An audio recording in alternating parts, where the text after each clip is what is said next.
Caleb Mercer hadn't spoken to another human being in 13 days when the barefoot child appeared at his fence line, bleeding, silent, and staring at him like she could see straight through to the bone. She was 7 years old and had eyes that belonged to someone 3 times her age.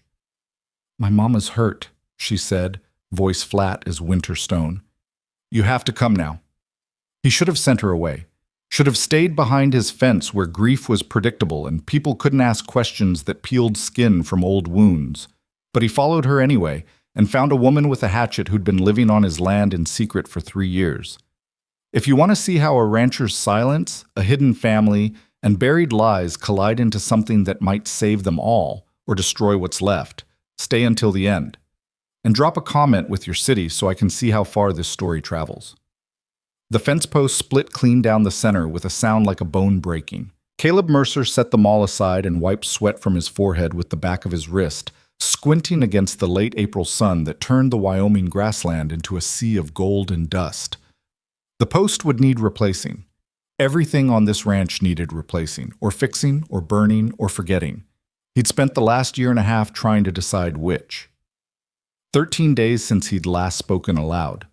Not to another person, anyway. Sometimes he talked to the horses, low and formless, just to hear a voice that wasn't the wind. But people, actual people with questions and sympathy and that look in their eyes like they were waiting for him to shatter, those he avoided. The sky stretched wide and empty above him, the kind of blue that made a man feel small. A hawk circled lazy overhead, riding thermals Caleb couldn't see. He bent to lift the ruined post, muscles burning in his shoulders, and that's when he saw her. A child, standing 20 feet away on the other side of the fence, barefoot in the prairie grass, watching him with eyes that didn't blink.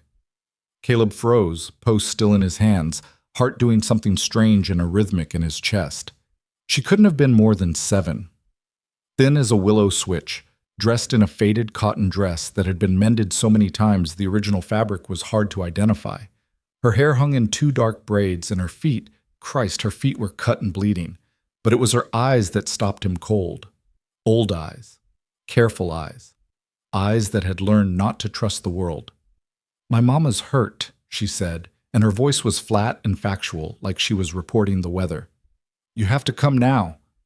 Caleb opened his mouth, then closed it. Words felt like foreign objects. He set the post down slowly, wiping his palms on his pants, and managed, "Where?" She pointed east toward the pine ridge that bordered his property. "In the hollow. She told me to find the tall man with the broken fence and bring him back." "Your mama knows me?" The girl's expression didn't change. "She knows everybody. Nobody knows her." That should have been a warning.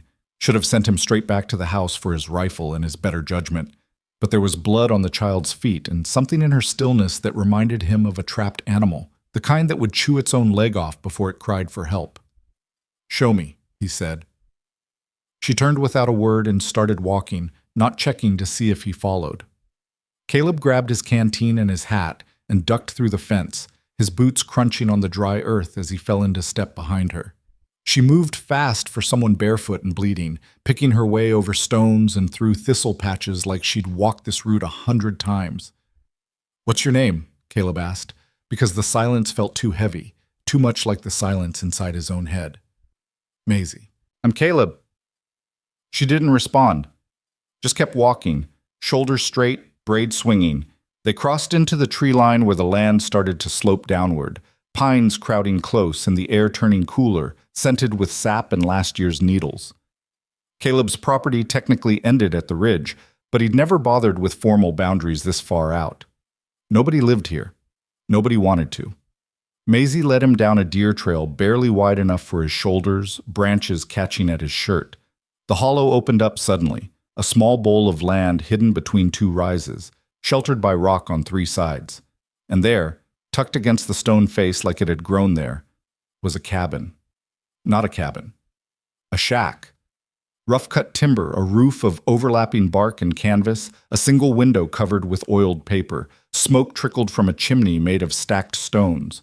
A garden plot stretched to one side, neat rows of young plants just beginning to push through the soil. Firewood stacked under a lean-to.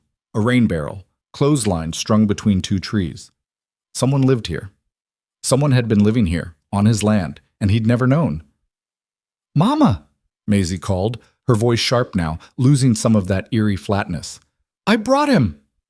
The cabin door swung open and a woman stumbled out, gripping the frame for balance. She was young, maybe 30, with dark hair pulled back in a braid similar to her daughter's, and a face that might have been beautiful if it wasn't twisted in pain. Her left foot hovered above the ground at an unnatural angle, and she clutched a hatchet in her right hand like she meant to use it. "You're trespassing," she said, and her voice was rough silk, the kind of voice that could gentle horses or cut a man down to size. "Turn around and forget you saw this." Caleb stopped 10 feet away, hands visible and empty. "Your daughter came for help. Maisie doesn't make decisions." The woman's knuckles were white on the hatchet handle. "I do." "Your ankle's broken," Caleb said evenly, "or close to it. You need help." "I need you to leave." Maisie had moved to her mother's side, slipping under her arm to take some of the weight. The woman hissed in pain but didn't push her away. Up close, Caleb could see the pallor in her face, the sheen of sweat on her forehead. She'd been hurt for a while, hours maybe, and pride was the only thing keeping her upright. "I'm not going to hurt you," Caleb said quietly, "and I'm not going to tell anyone you're here, but if you don't let me look at that ankle, you're going to do permanent damage." The woman stared at him, weighing something he couldn't see. Her eyes were the same color as her daughter's, dark gray, like storm clouds, and just as hard to read. "Why?" she asked finally. "Why what? Why help? You don't know me." Caleb thought about that. Thought about 13 days of silence and a year and a half of grief, and the way his own reflection had started to look like a stranger. "Because your daughter asked," he said, "and because I'm here." Something shifted in the woman's face. Not trust, not yet, but maybe a crack in the armor. She lowered the hatchet slowly, transferring it to her left hand, and said, "If you try anything, I won't." She nodded once, sharp and businesslike, and let Maisie guide her back inside. The cabin's interior was dim and smoky, lit by a single lantern and the fire in the stone hearth. One room. A rope bed in the corner with quilts folded neatly at the foot. A table made from split logs. Shelves lined with jars, preserves, dried herbs, things Caleb couldn't identify. Books. A surprising number of books stacked and treasured. The space smelled like wood smoke and yarrow and something medicinal he couldn't place. The woman lowered herself onto a stool near the fire, breathing hard. Maisie hovered close, eyes fixed on Caleb like she was memorizing him in case she needed to identify him later. "I'm Lena," the woman said, and it sounded like a confession. Lena Hart. The name hit Caleb like a fist. He knew that name. Everyone in Bentley Creek knew that name, or thought they did. Lena Hart, the woman who'd killed her husband 3 years ago. Lena Hart, the widow who'd vanished before anyone could make her pay for it. She saw the recognition in his face and smiled bitterly. "So you've heard." "I've heard stories," Caleb said carefully. "Don't mean they're true." "They're not." Lena's jaw tightened, but that doesn't stop people from believing them. Caleb crouched in front of her, keeping his movement slow and predictable. "Can I look at your ankle?" She hesitated, then nodded. He unlaced her boot, worn leather, patched in 3 places, and eased it off as gently as he could. She didn't make a sound, but her breathing went shallow, and her hands gripped the edges of the stool hard enough to make the wood creak. The ankle was swollen to twice its normal size, mottled purple and black. Not broken, Caleb thought, but badly sprained. Maybe a fracture. Hard to tell without a doctor, and he had a feeling Lena Hart wasn't going to see a doctor. "How'd it happen?" he asked. "Stepped in a gopher hole carrying firewood." Her voice was clipped, factual. "Stupid mistake." "When?" "This morning, just after dawn." 6 hours ago, then. 6 hours on a bad ankle, trying to take care of a child in a homestead in the middle of nowhere with no help. Caleb felt something tighten in his chest. Not pity exactly, but a kind of recognition. The stubborn, grinding determination to survive even when survival felt like the hardest thing in the world. "I need to set it," he said, "and wrap it tight. You got any cloth?" Lena gestured to a basket near the bed. Maisie moved before Caleb could, pulling out strips of clean linen and bringing them over without a word. The girl was too quiet, too efficient, like she'd been trained to anticipate needs before they were spoken. "This is going to hurt," Caleb warned. "Everything hurts," Lena said flatly. "Get on with it." He worked quickly, feeling for the joint, testing the range of motion. Lena's breath hissed between her teeth, but she didn't pull away, didn't flinch. Maisie stood at her shoulder, one small hand resting on her mother's back, steady as stone. Caleb wrapped the ankle in a figure-8 pattern, tight enough to stabilize without cutting off circulation. His hands remembered the motions from 100 injuries on the ranch, horses, and cattle, and his own damn clumsiness. When he finished, he sat back on his heels and said, "You need to stay off it for at least a week. 2 would be better." Lena laughed, short and sharp. "Can't do that." "You don't have a choice." "There's always a choice." She met his eyes, defiant. "I have firewood to split and a garden to tend and a child to feed. Sitting around waiting to heal is a luxury I can't afford." Caleb stood, brushing dirt from his knees. "Then let me help." Silence dropped like a hammer. Lena stared at him, and Maisie stared at him, and for a long moment the only sound was the fire crackling in the hearth. "Why?" Lena asked again, and this time there was something raw in her voice, something that sounded like hope being strangled before it could take root. Caleb thought about all the reasons he shouldn't, thought about the stories, the gossip, the way the whole town would look at him if they knew, thought about his own silence, his own carefully constructed walls, and the way this woman and her daughter had somehow walked right through them just by existing. "Because you need it," he said simply. "And because I can." Lena searched his face for a long time.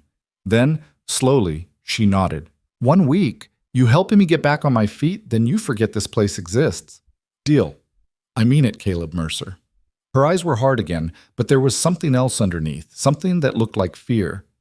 "You tell anyone we're here, you bring anyone back with you, and we disappear. You'll never find us again." "Understood."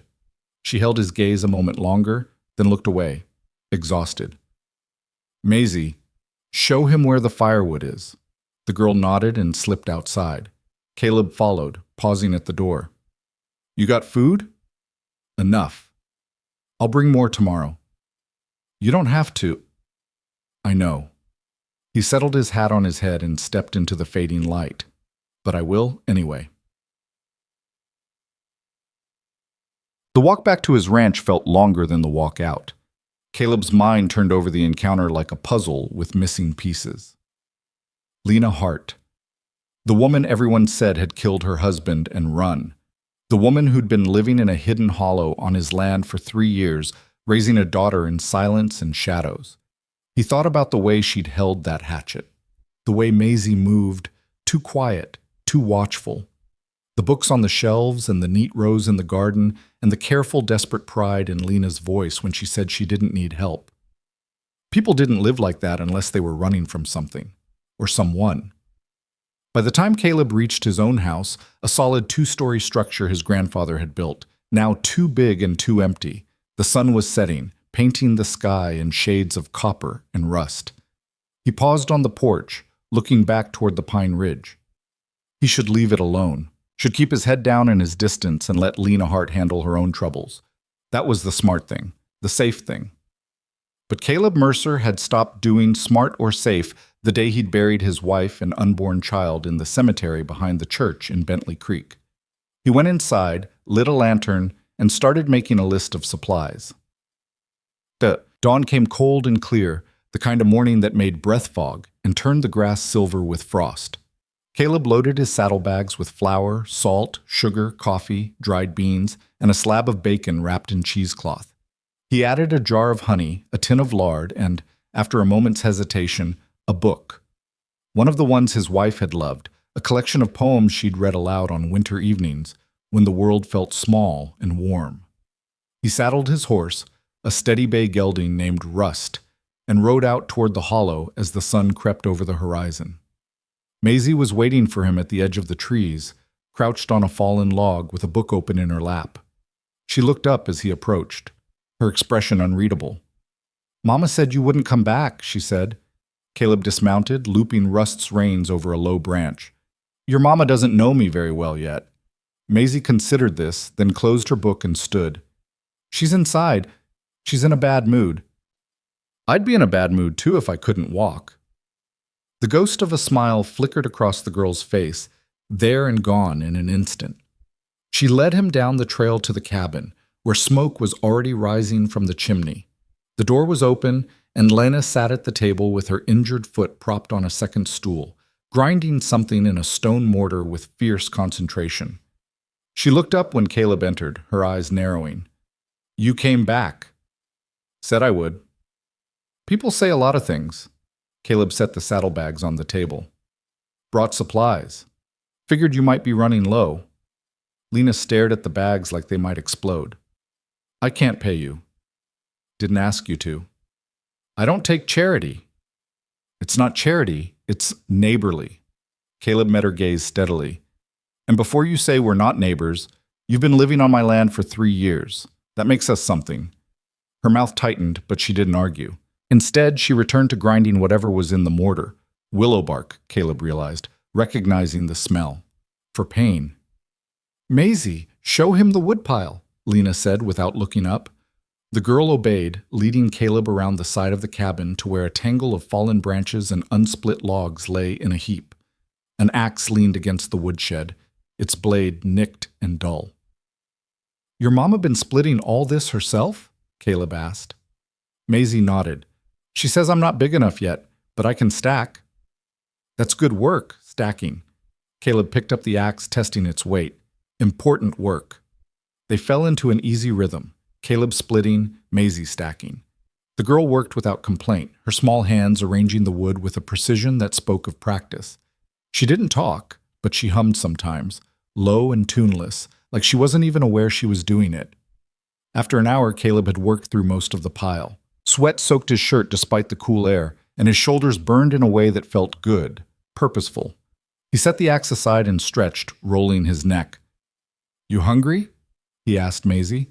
She looked toward the cabin, uncertain. Mama doesn't like to eat until afternoon, says it stretches the food. Something cold settled in Caleb's gut. When'd you eat last? Maisie shrugged. Yesterday. Supper. Caleb walked back to the cabin without a word. Lena was still at the table, now stitching something. A shirt, he realized. Patched and repatched. She looked up sharply when he entered.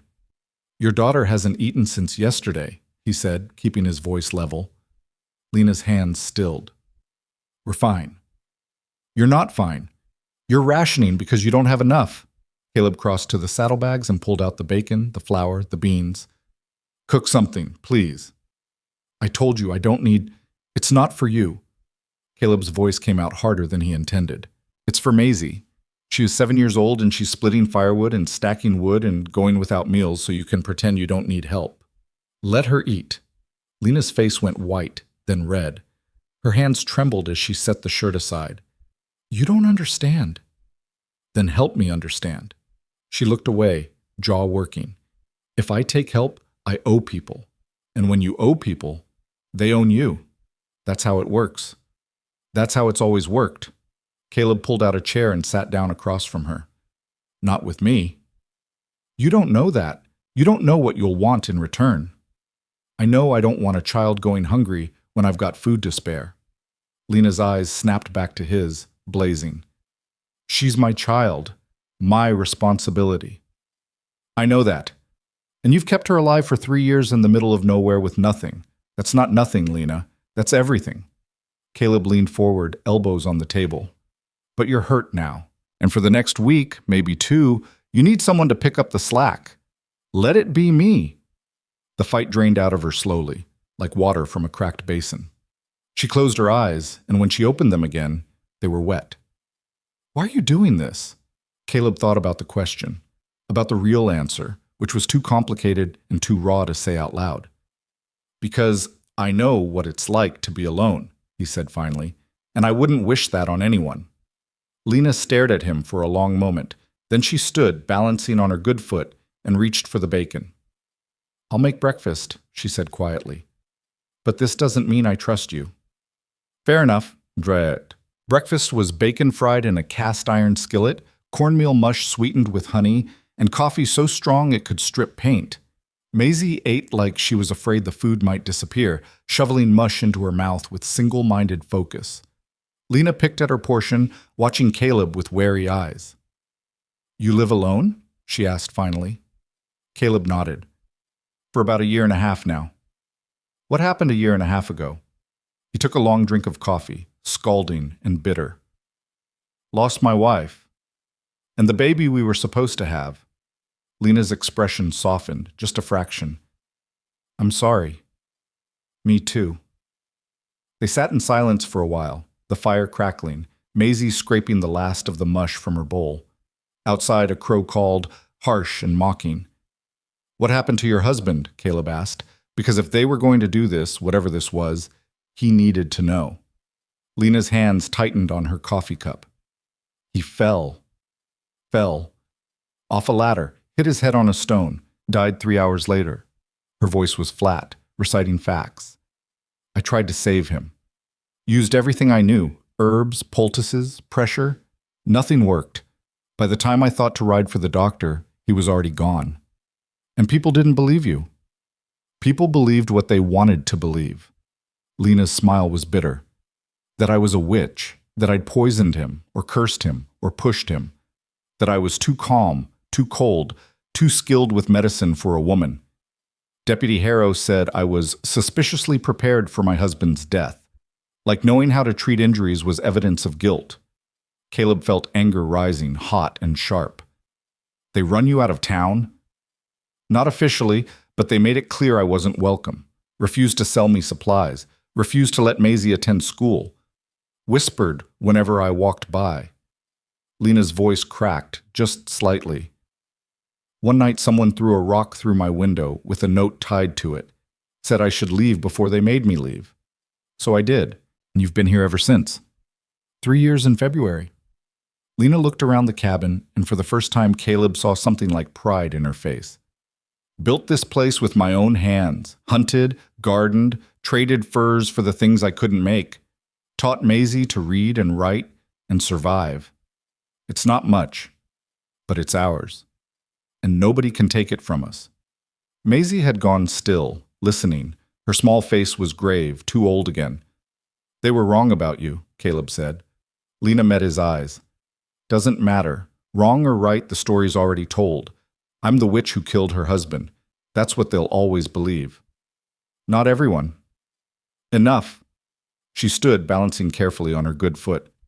"Thank you for the food. And the help. But you should go now." Caleb rose, recognizing a dismissal when he heard one.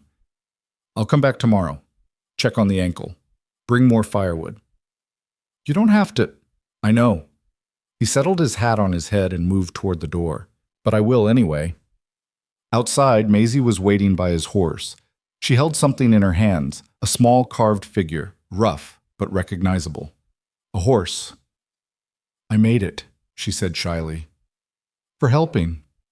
Caleb crouched down to her level, taking the carving carefully. "This is real fine work, Maisie. Thank you." She smiled, a real smile this time, small and fleeting, but genuine. "Will you really come back?" "I will." "Promise?" Caleb thought about promises, about how easy they were to make and how hard to keep. But looking into this child's hopeful, guarded face, he found he couldn't lie. "I promise."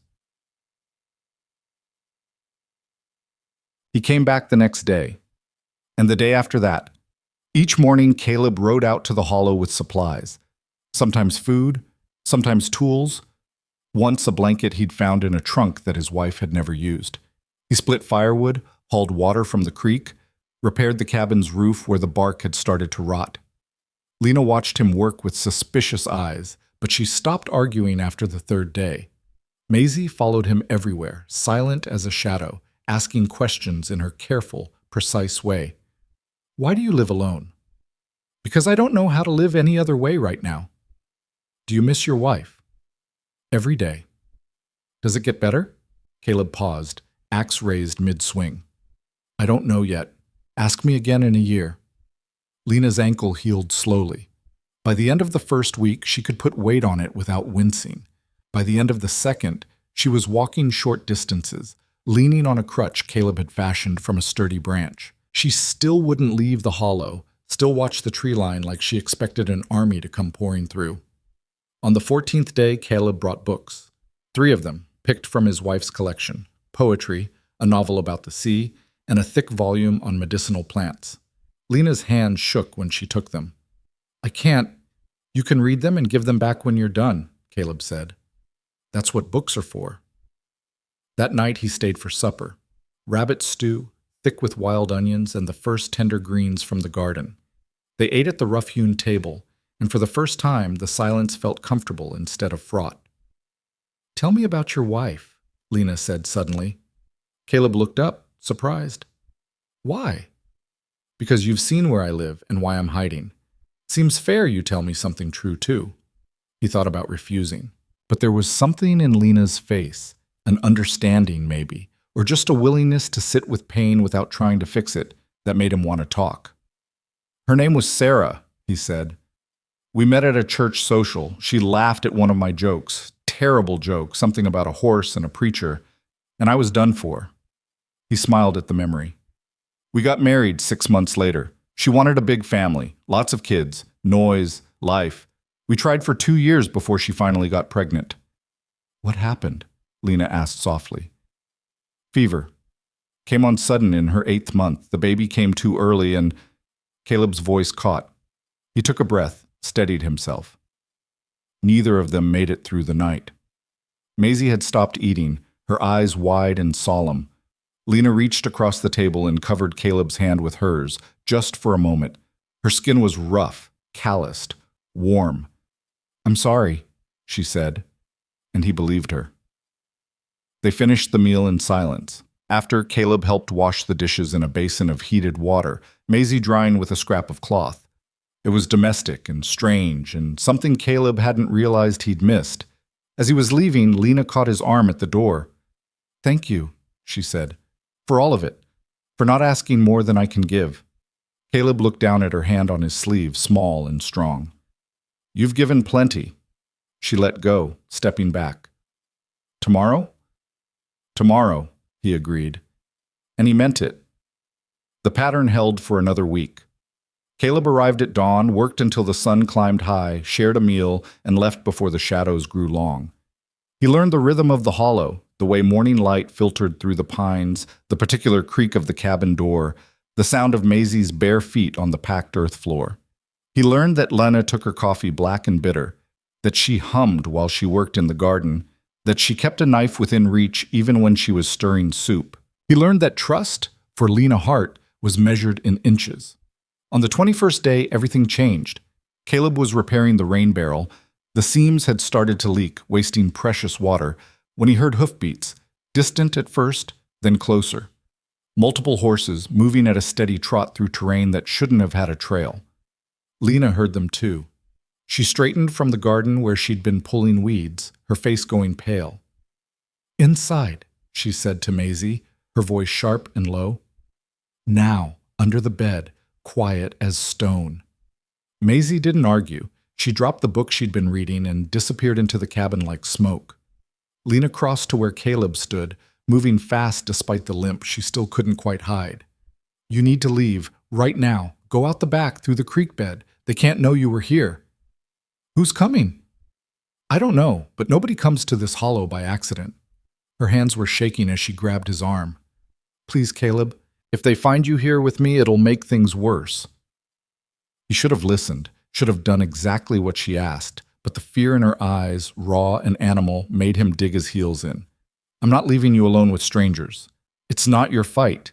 Maybe it should be." The hoofbeats grew louder. Lena made a frustrated sound low in her throat and released him, limping back toward the cabin.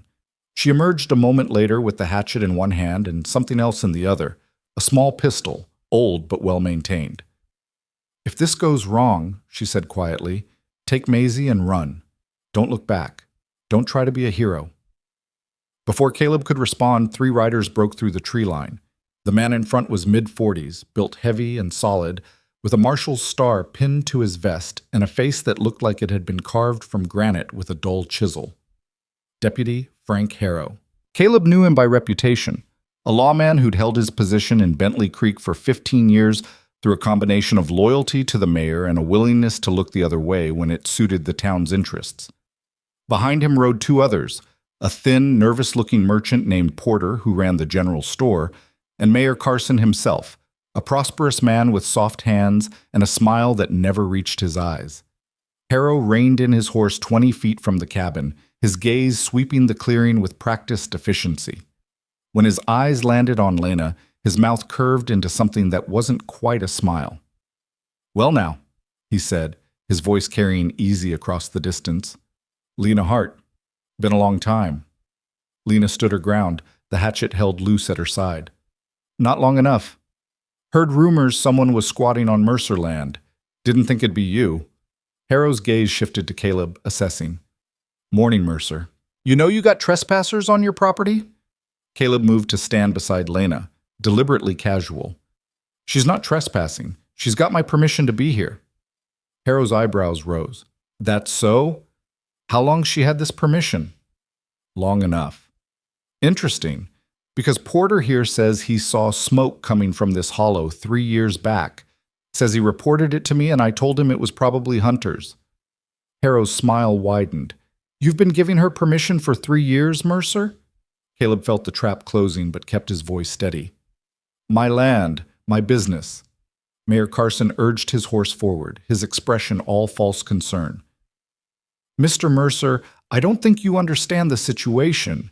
This woman is wanted for questioning in the death of her husband. She fled before the investigation could be properly concluded." "There was no investigation," Lena said, her voice cutting. "There was gossip and accusation, and a deputy who decided I was guilty before my husband was cold in the ground." "You ran," Harrow pointed out. "Innocent people don't run." "Innocent people run when guilty people hold the power." The deputy's jaw tightened. "You got a mouth on you, Lena. Always did. That's what got you in trouble the first time." "What got me in trouble was healing people for free, and knowing too much medicine for a woman." Lena's grip on the hatchet shifted, subtle but deliberate. "What got me in trouble was refusing to pretend I didn't see what I saw." Something flickered across Harrow's face, there and gone too fast to name. "What's that supposed to mean?" "You know exactly what it means." Porter cleared his throat nervously. "Deputy, maybe we should just—" "Shut up, Porter." Harrow dismounted, his hand resting on the gun at his hip, not drawing it, but making the threat clear. "Mrs. Hart, I'm going to need you to come back to town with me. Answer some questions. Clear this whole mess up proper-like." "I'm not going anywhere with you." "It wasn't a request." Caleb stepped forward, placing himself between Harrow and Lena.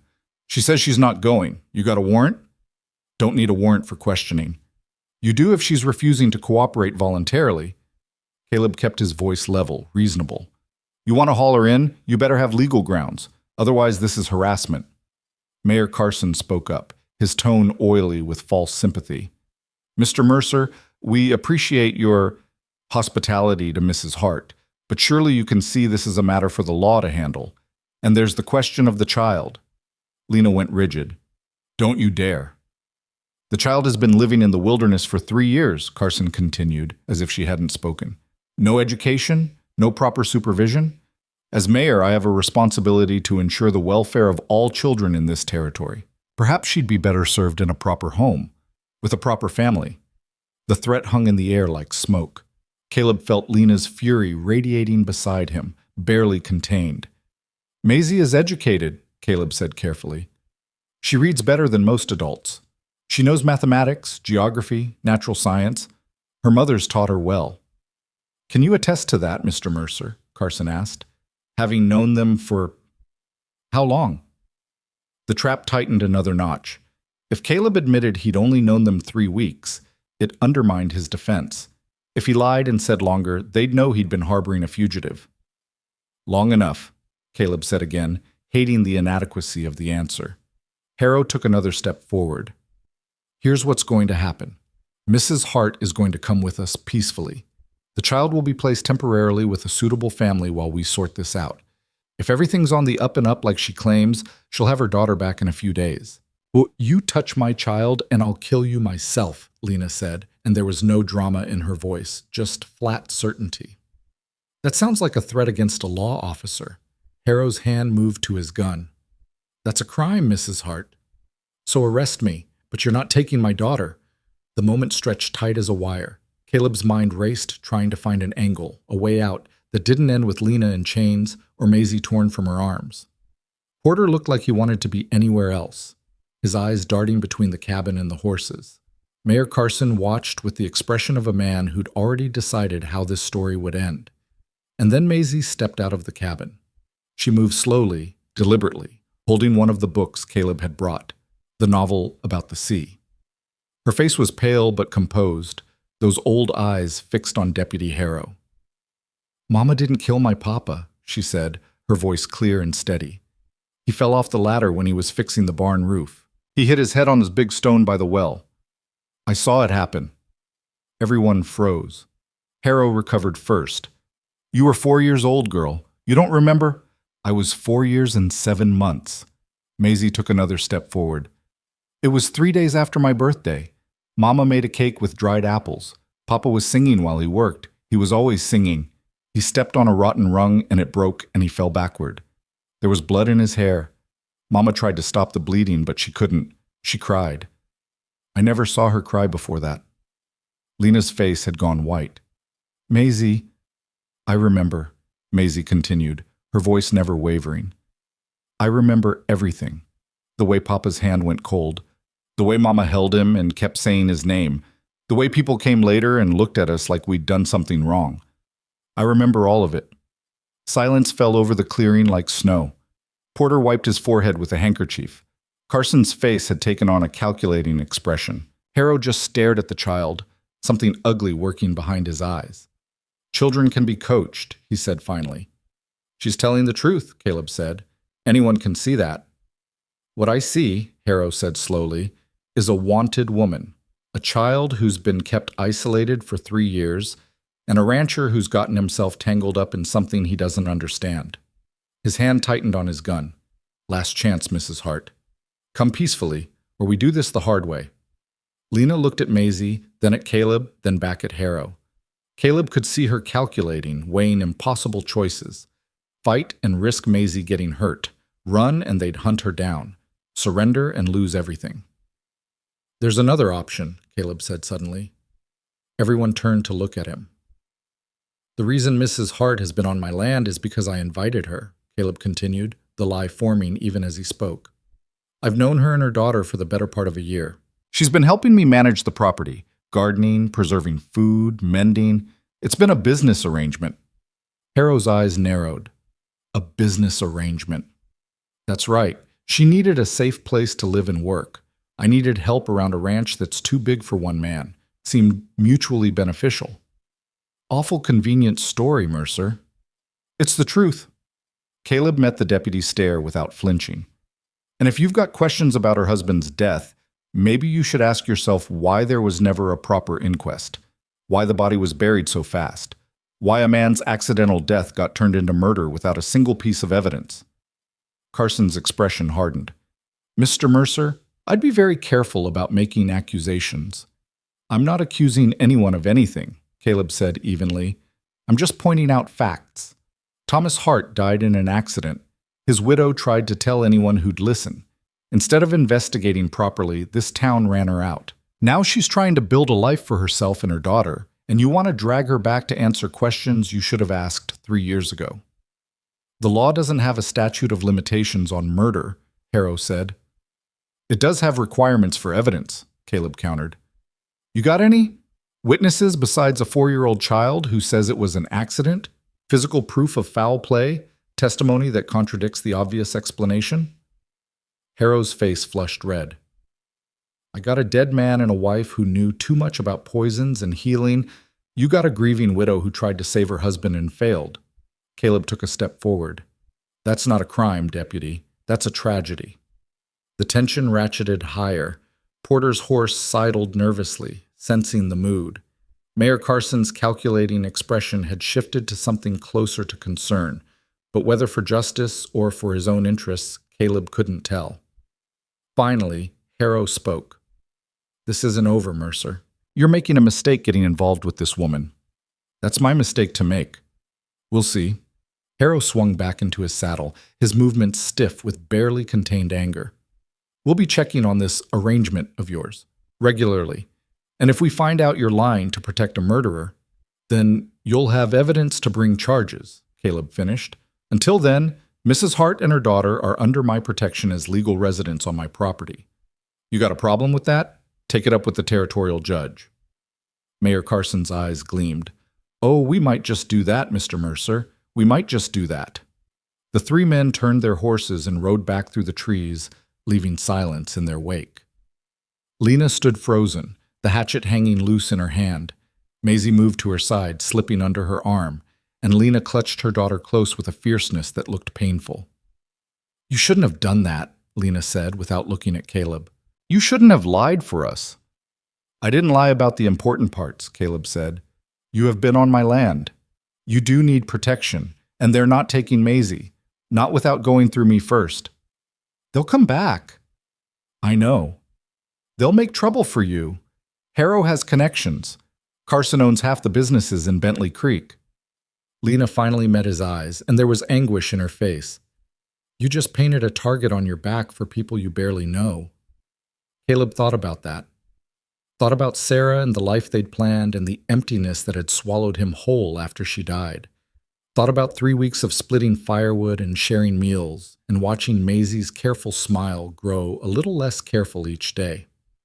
Maybe I'm tired of barely knowing people, he said. Maybe I'm tired of being alone. Lena's breath hitched. She opened her mouth, closed it, then said, This doesn't solve anything. They'll keep coming. They'll find a way to take her. Not if we make it legal. What? Caleb hadn't planned to say it. The thought had been forming in pieces over the past few days, half-formed and uncertain.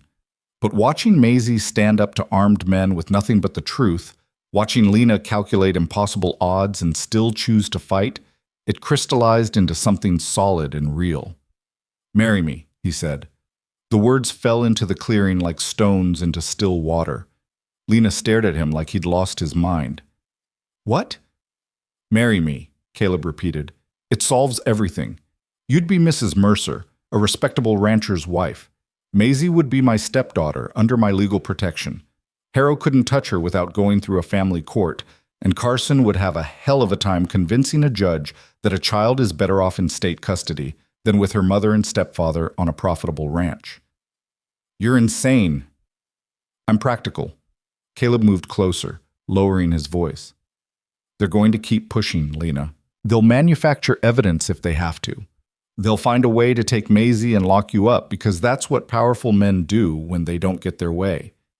But if you're legally tied to me, to land, to respectability, to the Mercer name, they have to think twice. I can't marry you. I barely know you. You know I show up when I say I will. You know I won't hurt you or Maisie. You know I'm willing to stand between you and the people who want to destroy you. Caleb held her gaze. That's more than most married people can say.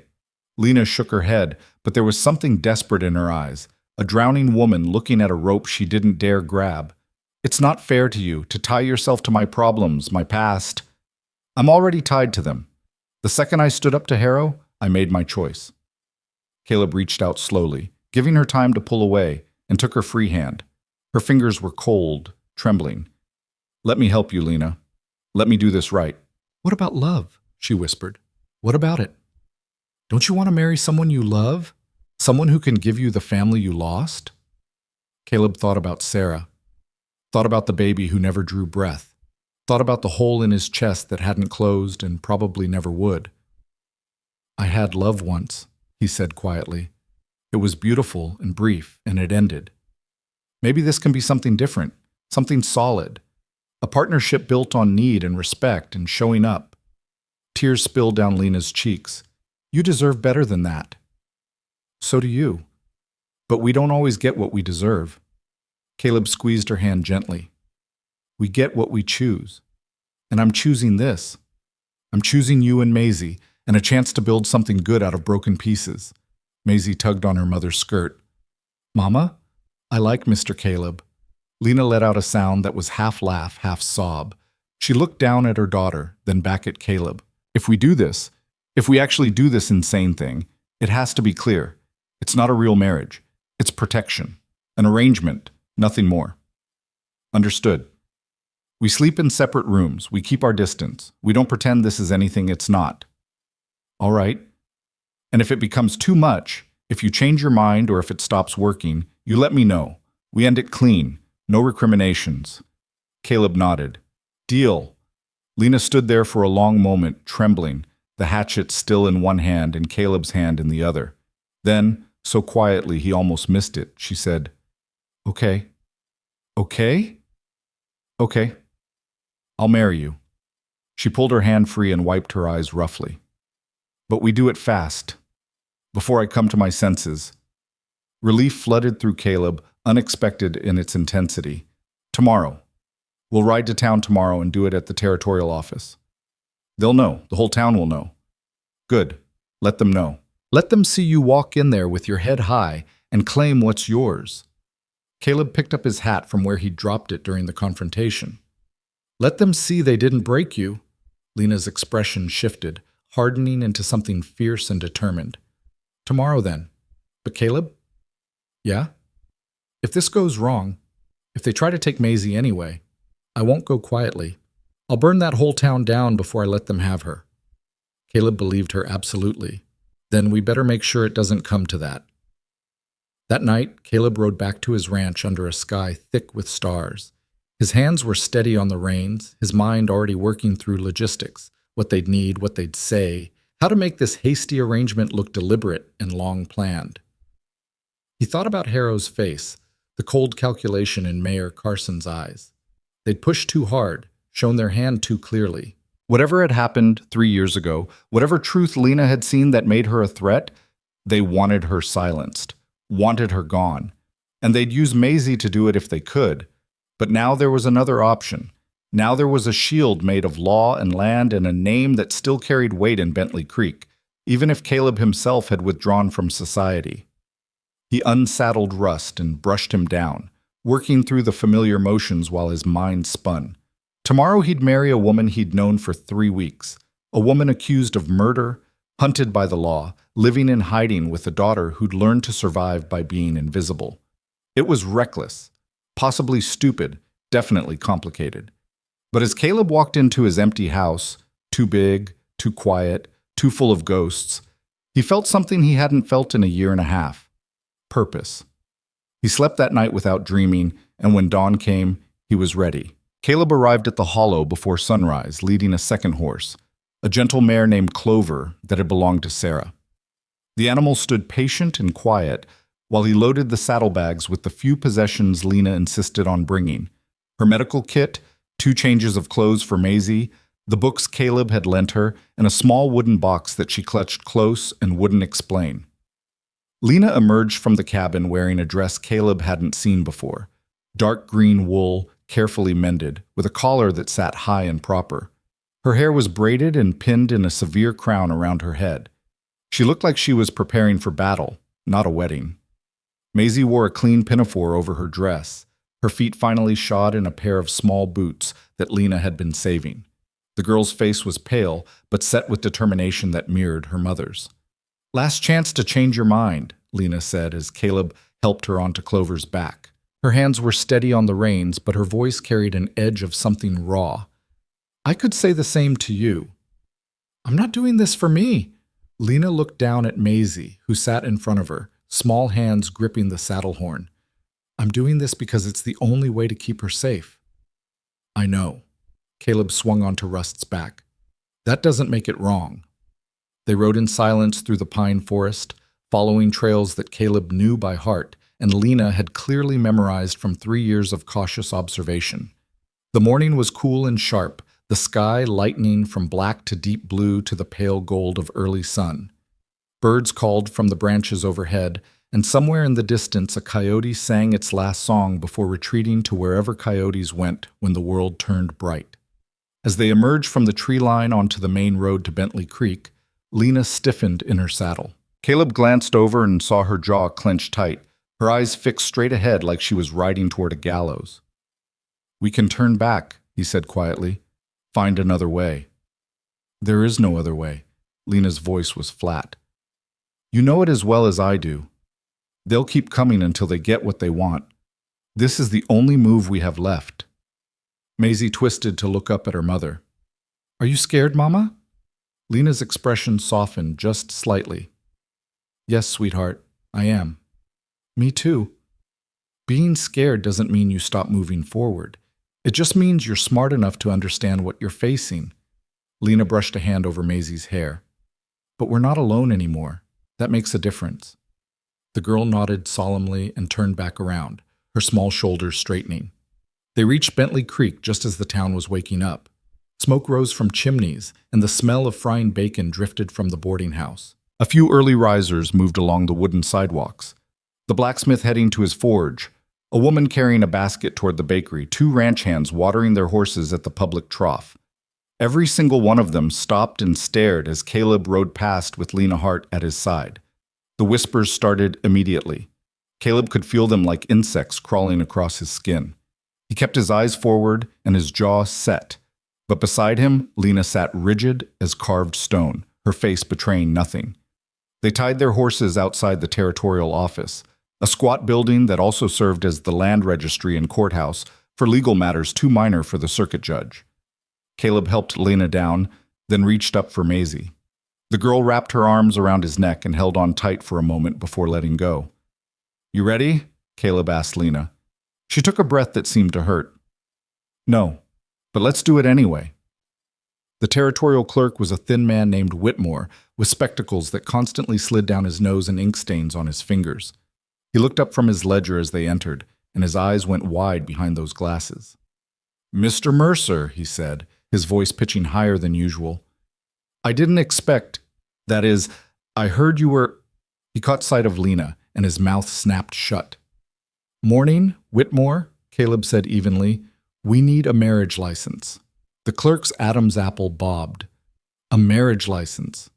That's right, me and Mrs. Hart here. Need it drawn up legal and proper. Whitmore's gaze darted between them like he was trying to solve a puzzle with missing pieces. Mr. Mercer, are you certain this is... given Mrs. Hart's situation... Her situation is that she's about to become my wife, Caleb interrupted. You got a problem with that, or can we get the paperwork started? The clerk opened his mouth, closed it, then reached for a form with shaking hands. I'll need some information. Full names, dates of birth, previous marriages. Thomas Hart, deceased 3 years, Lena said, her voice crisp and businesslike. Accidental death. No estate to settle. Whitmore's pen scratched across the paper, leaving small ink blots in its wake. He asked the required questions in a voice that kept cracking, and Lena answered each one with the same clipped precision. Caleb provided his own information, watching the clerk's hands tremble as he recorded everything. Finally, Whitmore set down his pen and looked up. I'll need witnesses. 2 upstanding citizens who can attest to... The door banged open. Deputy Harrow filled the doorway, his face flushed and his hand resting on his gun.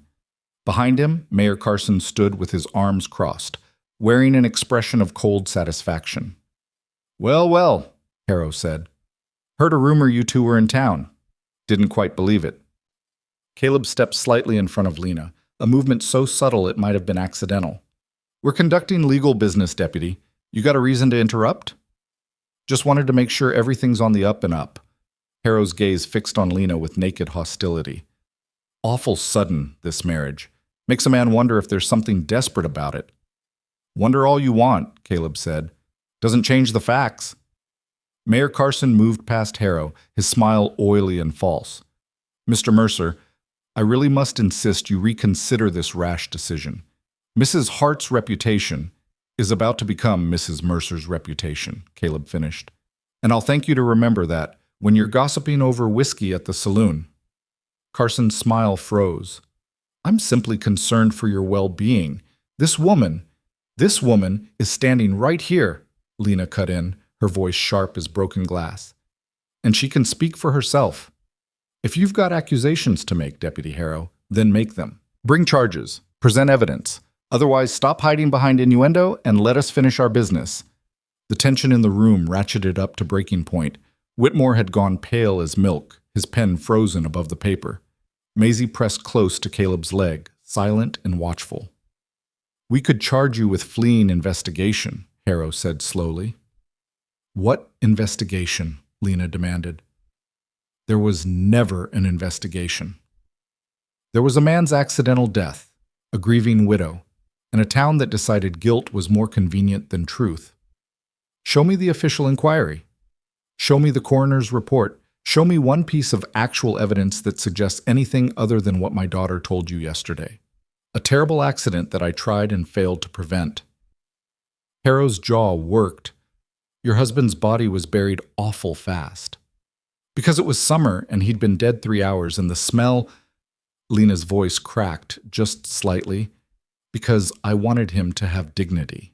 Because I loved him. Because I didn't know yet that love and grief weren't enough to prove innocence. The silence that followed was suffocating.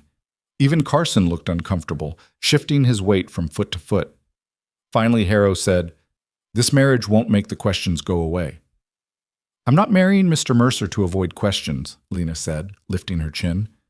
"I'm marrying him because I'm tired of hiding, because my daughter deserves a home and a name that people won't spit on, because he offered me something no one else in this miserable town would, basic human decency." Something flickered across Harrow's face, anger maybe, or shame, hard to tell. "Fine," he said abruptly. "Marry him. But don't think this changes anything. We'll be watching, and the minute you step out of line, then you'll have grounds to act," Caleb finished. "Until then, leave my wife alone." The word wife hung in the air, premature but powerful. Harrow's mouth thinned to a hard line. He stared at Caleb for a long moment, then turned on his heel and stalked out, Carson following with one last calculating glance over his shoulder. The door swung shut. Whitmore let out a breath that sounded like a dying wheeze. "I need witnesses," he said weakly. "I'll witness." Everyone turned. A woman stood in the doorway that led to the back offices, middle-aged, with steel-gray hair and a dress that spoke of prosperity but not ostentation. Her face was lined with years and hard decisions, and her eyes held a shrewdness that made Caleb think she didn't miss much. "Mrs. Fletcher," Whitmore said, clearly surprised. "I didn't know you were—" "I had business with the land registry." Margaret Fletcher stepped fully into the room, her gaze sweeping over Lena with an assessment that felt more curious than hostile. "And I couldn't help but overhear. If Mr. Mercer and Mrs. Hart need a witness, I'm willing to serve." Lena stared at the woman like she'd grown a second head. "You don't even know me." "I know enough. I know Harrow's been looking for an excuse to flex his authority since the mayor gave him that shiny new badge. I know Carson's more interested in appearances than justice. And I know a woman who's been backed into a corner when I see one." Mrs. Fletcher moved to the desk, pulling off her gloves with brisk efficiency. "Besides, I knew your husband, Mrs. Hart. Thomas Hart was a good man, clumsy as hell but good. And he talked about you like you hung the moon. I never believed for a second you hurt him." Tears welled in Lena's eyes. She blinked them back furiously, her voice rough when she spoke. "Thank you." Mrs. Fletcher nodded once. "Now, where do I sign?" "We still need a second witness," Whitmore said, wringing his hands. "I'll stand witness." Another voice from the doorway. This time it was a younger woman, maybe 25, with dark curls escaping from beneath her bonnet and a baby balanced on her hip. She looked nervous but determined, her chin set at a stubborn angle. "Mrs. Chen," Whitmore said, sounding increasingly bewildered. "Are you certain?" "Very certain." The woman, Mrs. Chen, shifted the baby to her other hip and met Lena's eyes directly. "You helped me 3 years ago when I was sick and nobody else would come near. You brought medicine and sat with me all night when the fever was worst. You wouldn't take a penny for it. I never forgot that." Lena's hand went to her mouth. "Annie?" "Annie Chen now. Got married last year." The woman smiled, small but genuine. "I heard what they did to you after Thomas died. Heard how they ran you off. It wasn't right then, and it's not right now. If you need someone to stand up and say you're a good person, I'll say it." "I appreciate that," Lena managed, "but this could cause you trouble. Let it." Annie's expression hardened. "I'm tired of watching good people get punished for being different, or knowing too much, or just existing wrong in someone else's eyes. Sign me up, Mr. Whitmore. I'll witness this marriage, and I'll tell anyone who asks that I did it gladly." Whitmore looked like he wanted to sink through the floor, but he gestured weakly at the document. Then we can proceed. Mr. Mercer, Mrs. Hart, please approach the desk. The ceremony, such as it was, took less than 10 minutes. Whitmore read from a printed card in a monotone voice, stumbling over words and pausing every few seconds to push his spectacles up his nose. Caleb answered, I do, when prompted, his voice steady.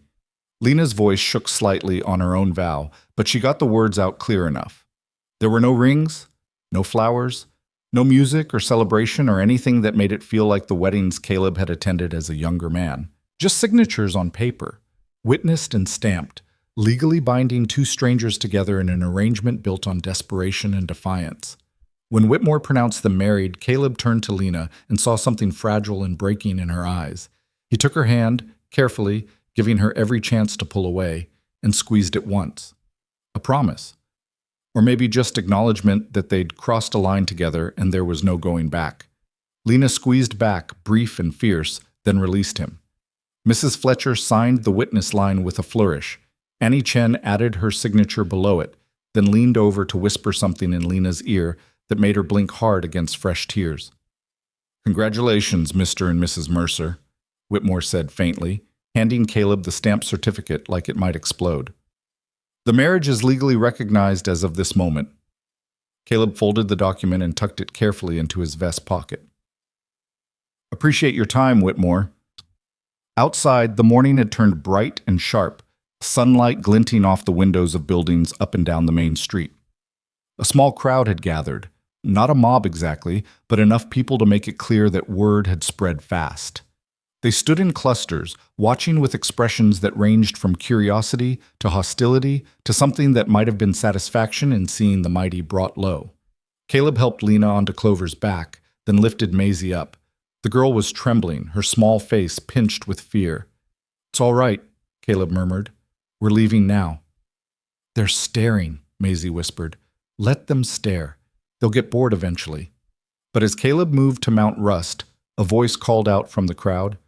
Murderer! Lena went rigid. Caleb's hand froze on the saddle horn. You got some nerve showing your face here, another voice added. Parading around like you got a right. She's got every right. Mrs. Fletcher's voice cut through the muttering like a knife. She stood on the sidewalk with her arms crossed, radiating an authority that came from years of running the largest boarding house in town and not taking sass from anyone. She's a married woman now, Mrs. Caleb Mercer, and I'll thank you all to remember that before you start flinging accusations you can't back up. Margaret, you can't seriously believe, an older man started. I believe Thomas Hart fell off a ladder and cracked his skull, Mrs. Fletcher said flatly. I believe his widow tried to save him and couldn't. I believe this town decided she was guilty because it was easier than admitting accidents happen. And I believe if any of you have actual evidence to the contrary, you should present it to the law instead of standing around like chickens pecking at anything that moves. The crowd shifted uncomfortably. A few people drifted away, suddenly interested in other business. Annie Chen stepped forward as well, the baby on her hip making small cooing sounds. Mrs. Mercer saved my life 3 years ago. Saved my baby too, probably, since I was carrying her when the fever hit. Anyone who wants to call her a murderer can explain to me how a murderer sits up all night with a stranger, bringing down a fever and asking nothing in return. More people melted away, but there were still hard faces in the crowd, still hostile eyes that promised this wasn't over. Mayor Carson emerged from the territorial office, Harrow at his heels. The mayor surveyed the scene with barely concealed displeasure, then raised his voice to address the crowd. Everyone go about your business, he said, his tone sharp with authority. There's nothing to see here except a man making a questionable decision about his personal life. If he wants to marry a woman of dubious character, that's his right, and his burden to bear. The insult was deliberate, calculated to sting. Caleb felt Lena flinch beside him. My wife's character is unimpeachable, Caleb said, his voice carrying across the street. And I'd advise you to remember that before you speak about her again, Mayor, a man's wife reflects on his honor. You insult her, you insult me. Carson's eyes narrowed. Is that a threat, Mr. Mercer? It's a statement of fact. You taught me that yourself 5 years ago at the Stock Growers Association meeting. Said a man who doesn't defend his wife's name isn't worth the air he breathes. Caleb swung into Russ' saddle, meeting Carson's gaze with steady defiance. I took that lesson to heart. The mayor's face flushed dark red. He opened his mouth to respond, but Harrow put a hand on his arm, murmuring something too low to hear. Carson's jaw snapped shut, though his eyes promised retribution. Caleb touched his hat brim in a gesture that was equal parts courtesy and dismissal, then turned Russ toward the edge of town. Lena followed on Clover. Maisie held tight against her chest. Mrs. Fletcher and Annie Chen watched them go with expressions of approval and concern mixed in equal measure. They rode out of Bentley Creek in silence, the weight of 100 stairs pressing against their backs like physical things. Caleb didn't relax until they were a mile down the road and the town had disappeared behind a rise. Only then did Lena speak. "Thank you," she said quietly, "for what you said back there about my character. I meant it. You barely know me." "I know enough." Caleb glanced over at her. "I know you're brave and stubborn, and you'd burn the world down to protect your daughter. I know you've survived 3 years of hardship that would have broken most people. I know you're skilled and smart, and you deserve better than what this town gave you." Lena's throat worked. "Caleb, I also know," he continued, "that we just walked into a hornet's nest and kicked it hard. Carson's not going to let this go. Harrow's going to be looking for any excuse to cause trouble, and half the town thinks you're a witch who murdered her husband with dark magic. Is this supposed to be comforting?" "No, it's supposed to be honest." Caleb met her eyes. "We did what we had to do. Now we deal with the consequences. Together." The word together seemed to hang in the air between them, heavy with implications neither was ready to examine. They rode on in silence until Maisie spoke up, her voice small but clear. "Mama, what happens now?" Lena looked down at her daughter, brushing a hand over her hair. "Now we go home. To the ranch. To the house Mr. Caleb built. And we don't have to hide anymore?" "No, sweetheart. No more hiding." Maisie absorbed this, her face thoughtful. Then she asked, "Is Mr. Caleb my papa now?" The question landed like a stone in still water. Lena opened her mouth, clearly struggling for an answer. Caleb spoke before she could. "I'm your stepfather, Maisie. That's different from a papa. But it means I'm part of your family now. It means I'll protect you and your mama and make sure you have a home and food and everything you need. Is that all right with you?" Maisie considered this with the same serious deliberation she brought to everything. "Will you still bring books?" Despite everything, Caleb smiled. "As many as you want." "Then it's all right with me." Lena made a sound that might have been a laugh or a sob. She pulled Maisie closer, resting her chin on top of the girl's head, and they rode the rest of the way home in a silence that felt less like tension and more like exhausted relief. The ranch house came into view just as the sun reached its zenith, solid and weathered, 2 stories of timber and stone set against the sweep of grassland and sky. Smoke rose from the chimney where Caleb had banked the fire that morning. The barn stood off to one side, the corral empty except for a few chickens scratching in the dirt. Home. The word felt strange in Caleb's mind. This place had been a tomb for the last year and a half, a place to exist rather than live. But looking at it now, with Lena and Maisie beside him, something shifted. Not hope exactly, too early for that, but maybe possibility. They dismounted in the yard. Caleb took the horses to water and unsaddle while Lena stood in front of the house, staring up at it with an expression he couldn't quite read. "It's big," she said finally. "Too big," Caleb agreed. "Built it for a family. Turns out I've got one now, just not the one I planned." Lena turned to look at him, her eyes searching his face. "Are you going to regret this?" "Ask me in a year." "I'm asking now." Caleb set down the saddles and faced her fully. "No, I'm not going to regret it. Surprised? Yes. Uncertain how it's all going to work? Absolutely. But regret?" He shook his head. "I've spent 18 months regretting things I can't change. This is something I chose. That makes it different." Maisie had wandered over to the porch steps, running her hand along the railing with wonder. "Can I go inside, Mama?" Lena hesitated, then nodded. "Go ahead. Be respectful. It's not our house to—" She stopped, correcting herself. "It's our home now, Treat it well." The girl disappeared through the front door, and Caleb heard her small footsteps echoing on the wooden floors inside. "I don't know how to do this," Lena said abruptly. "I don't know how to be someone's wife again, especially not like this. Especially not when it's all built on survival," Caleb suggested. "Necessity, mutual desperation." "I was going to say lies, but your version sounds better." "We didn't lie. We told the truth in a way that protects you both. There's a difference." Lena wrapped her arms around herself, though the day wasn't cold. "What if I can't do this? What if I'm too broken or too angry or too—" "Lena." Caleb waited until she met his eyes. "You spent 3 years alone in the wilderness, raising a child with nothing but grit and determination.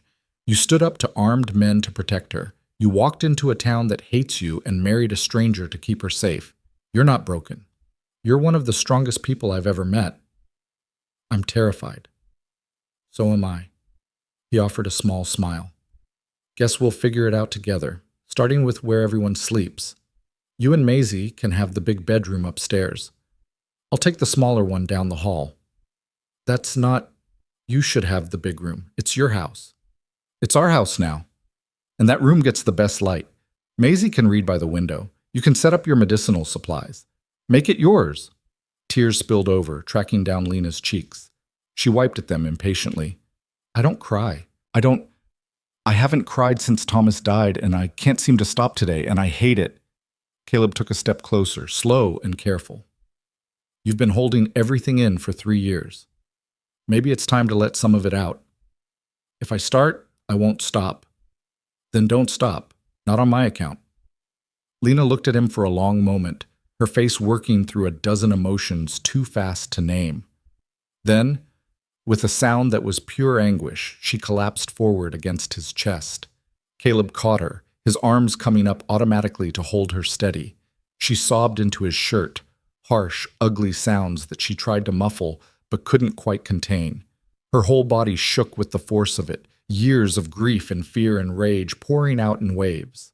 He didn't tell her it would be all right, didn't offer empty platitudes or try to hush her. He just held on, one hand on her back and the other cradling her head, and let her fall apart in the yard of a house that was supposed to be a sanctuary, but felt more like a question neither of them knew how to answer.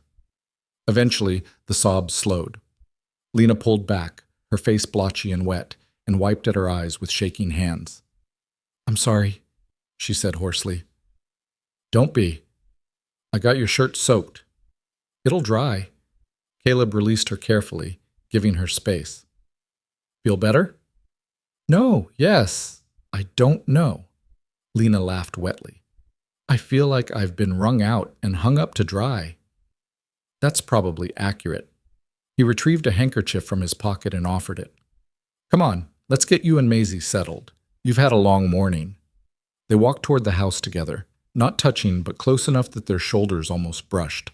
Inside, Maisie's voice drifted down from upstairs, reading aloud to herself from one of the books. The sound was normal and sweet and entirely at odds with the chaos of the morning. Caleb paused at the threshold, looking at Lena. "Welcome home, Mrs. Mercer." She met his eyes, and for the first time since he'd met her, she smiled. It was small and fragile and didn't reach her eyes, but it was real. "Thank you, Mr. Mercer," she said, "for everything."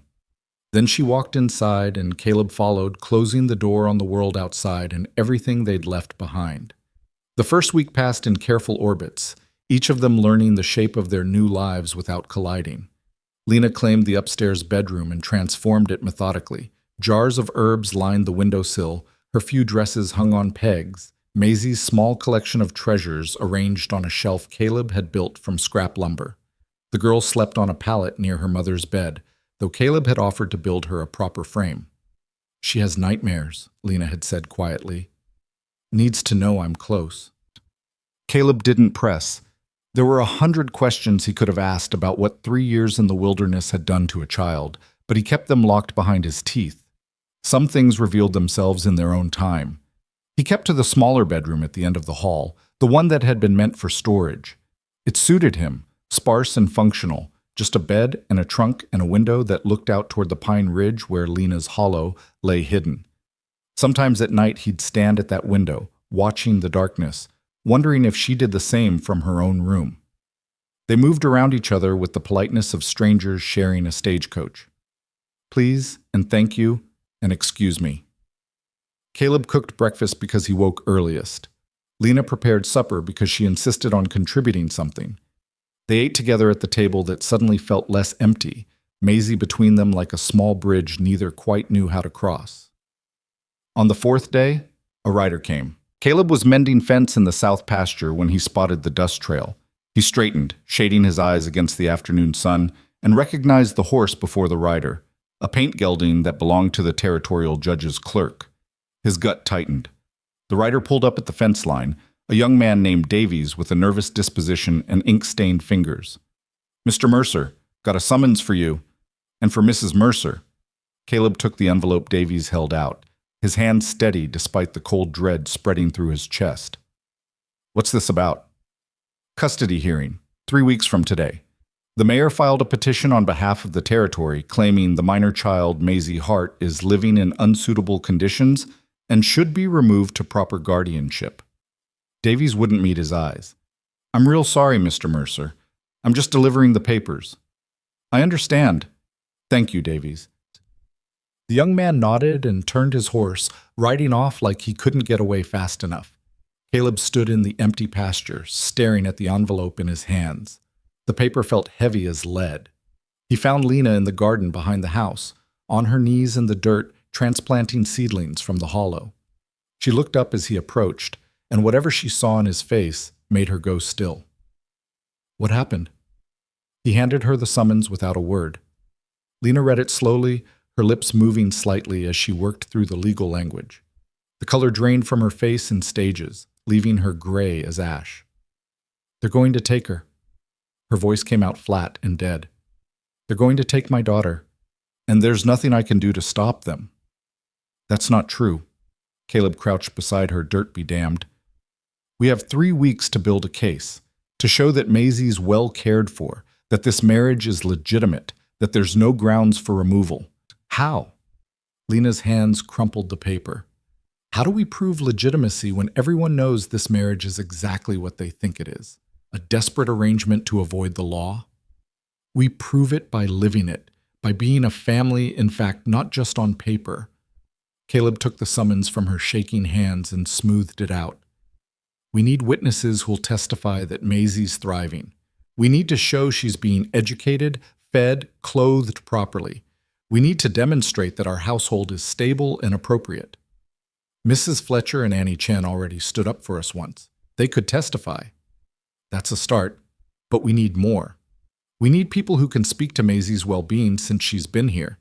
We need documentation, school records if we can get her enrolled, medical records showing she's healthy." Lena let out a bitter laugh. "You want me to take her to the doctor?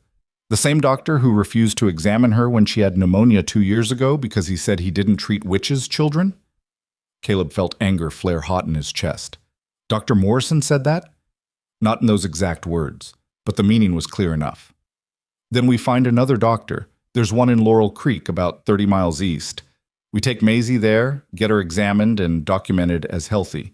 Get her enrolled in the school here if they'll take her, or we hire a tutor if they won't. We build a record that shows she's better off with us than in some stranger's custody." "And if it's not enough?" Lena's voice broke. "If they take her anyway?" Caleb met her eyes, seeing the terror there. "Then we appeal. We fight.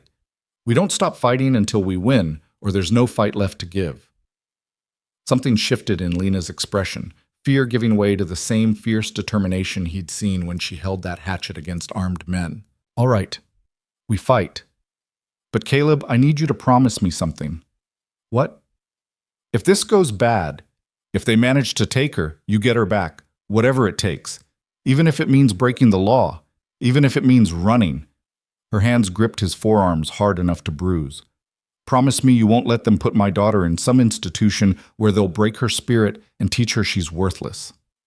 "I promise," Caleb said without hesitation. "But it's not going to come to that. We're going to win this." Lena searched his face, looking for the lie. Whatever she found seemed to satisfy her because she nodded and released him. 3 weeks. That's not much time. Then we'd better not waste it. They went inside together and found Maisie at the kitchen table, practicing her letters on a slate with intense concentration. She looked up as they entered, her young face instantly alert to the tension in the room. "What's wrong?" she asked. Lena knelt beside her daughter's chair, taking the girl's small hands in her own. "Remember I told you about how some people in town don't think I'm a good mama? How they think you'd be better off living somewhere else?" Maisie's eyes went wide. "I don't want to live somewhere else." "I know, sweetheart, and we're going to make sure you don't have to. But there's going to be a hearing, sort of like a meeting with a judge, where we have to prove that you're happy and safe here with me and Mr. Caleb. Do you understand?" The girl nodded slowly. "Will I have to talk to the judge?" "Maybe. Would that be all right?" Maisie thought about this with her characteristic gravity. "What should I say?" "Just the truth," Caleb said, pulling out a chair and sitting down so he was at eye level with her. "That you're learning to read and write. That you have a warm bed and plenty to eat. That you're not afraid anymore." "I'm still afraid sometimes," Maisie said honestly. "I have bad dreams about men with loud voices coming to take Mama away." Lena's breath hitched. "I know, baby, but those are just dreams. Nobody's taking me away. But they might take me away." The simple, awful truth of it hung in the air. Caleb saw Lena struggling for words that wouldn't be a lie, but also wouldn't terrify her daughter further. "They're going to try," Caleb said carefully. "But we're not going to let them. Your mama and I are going to fight as hard as we can to keep you right here where you belong.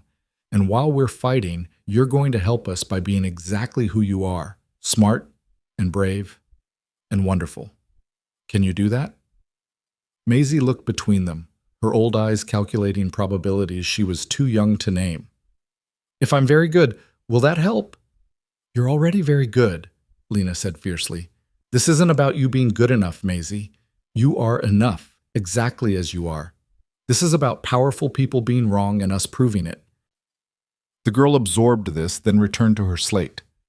"Then I'll practice my letters more, so I can show the judge I'm educated." Lena pressed a kiss to the top of Maisie's head and stood, moving to the window where she stared out at the mountains with unseeing eyes. Caleb joined her, keeping his voice low. "We start tomorrow. I'll ride to Laurel Creek and see about a doctor's appointment. You make a list of everything Maisie knows, reading, writing, mathematics, whatever you've taught her. We'll document it all." "What about character witnesses?" "I'll talk to the Stock Growers Association. Some of those men have known my family for 3 generations. They'll speak for me and, by extension, for you." "They might not want to get involved. Carson's the association president." Caleb's jaw tightened.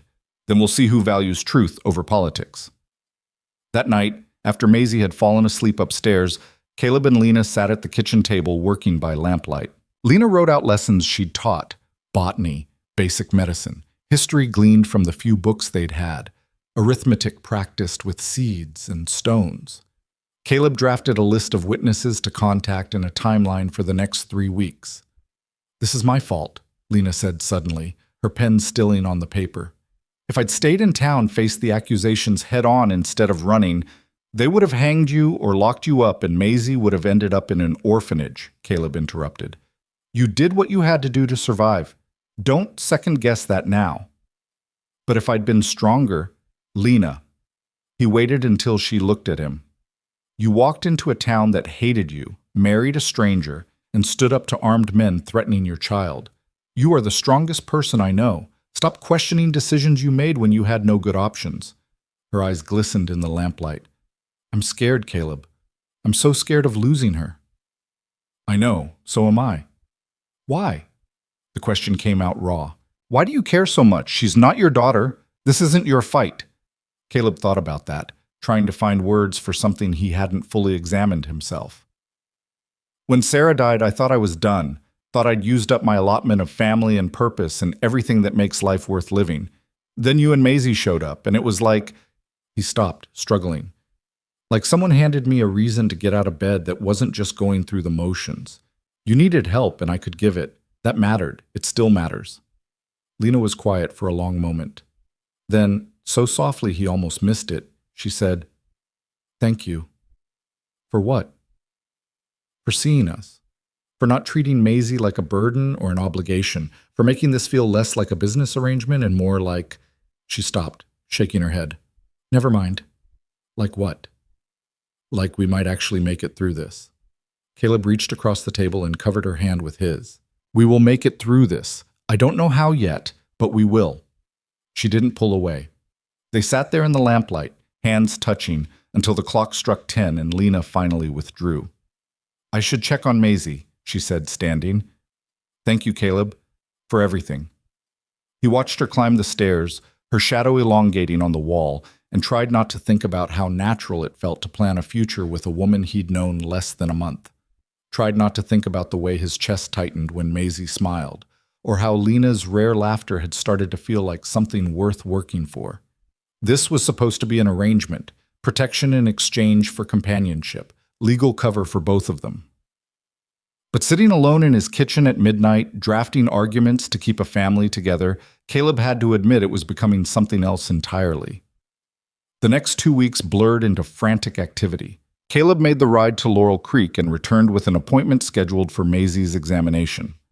Lena drilled her daughter on reading and mathematics, documenting every lesson meticulously. They contacted Mrs. Fletcher and Annie Chen, both of whom agreed to testify. Caleb approached 3 members of the Stock Growers Association. 2 agreed immediately. 1 made excuses but didn't outright refuse. The school teacher in Bentley Creek, a severe woman named Miss Pritchard, refused to enroll Maisie without the school board's approval. The school board, chaired by Mayor Carson, delayed their meeting indefinitely. Caleb hired a tutor instead, an older woman from a neighboring ranch who charged too much but came with impeccable credentials. On the 15th day, Deputy Harrow appeared at the ranch. Caleb was shoeing one of the horses when he heard the hoofbeats. He straightened, hammer still in hand, and watched Harrow dismount in the yard. The deputy's hand rested on his gun as always, his expression unreadable. Mercer, need to speak with you and the wife. About what? Official business. Get her out here. Caleb set down the hammer slowly. You want to talk to my wife, you ask politely, and you state your business first. Harrow's jaw worked. Fine. I'm here on behalf of the Territorial Court to conduct a welfare inspection of the minor child Maisie Hart. It's standard procedure before a custody hearing. You got documentation authorizing that? The deputy pulled a folded paper from his vest and held it out. Caleb scanned it quickly. Official seal, judge's signature, all legitimate. He handed it back. Wait here. I'll get Lena. The inspection includes examining the child and the living conditions. I'll need access to the house. I said wait here. Caleb strode to the house, his mind racing. This was within Harrow's legal authority, but that didn't mean it wasn't a trap. He found Lena in the kitchen kneading bread dough, Maisie at the table reading. Harrow's outside. Says he's here to conduct a welfare inspection. Lena's hand stilled in the dough. Can he do that? He's got authorization from the court. We have to let him, but we don't have to make it easy. Caleb lowered his voice. Maisie, where's the book we were reading last night? The one about Greek myths? On the shelf in the parlor, the girl said. Go get it and bring it to the kitchen table. Then sit and read like you've been doing that all day. Can you do that? Maisie nodded and slipped from her chair, understanding without being told that something important was happening. Lena washed her hands and smoothed her apron, her face settling into the careful blank mask Caleb had come to recognize as her armor. They went outside together. Harrow stood in the yard, surveying the property with an expression that suggested he was already composing his report. Mrs. Mercer, he said with false courtesy, I'll need to see where the child sleeps, what she eats, how she spends her days. Won't take long. Then let's get it over with, Lena said coolly. She led him into the house, Caleb following close behind. Harrow's gaze swept over the kitchen, clean, well-stocked, bread rising under a cloth on the counter. He noted it all with sharp eyes, writing in a small notebook he produced from his pocket. Maisie sat at the table with her book, reading aloud quietly to herself. Harrow stopped, listening to her clear pronunciation of complicated words, watching the way her finger tracked the lines. That you're doing?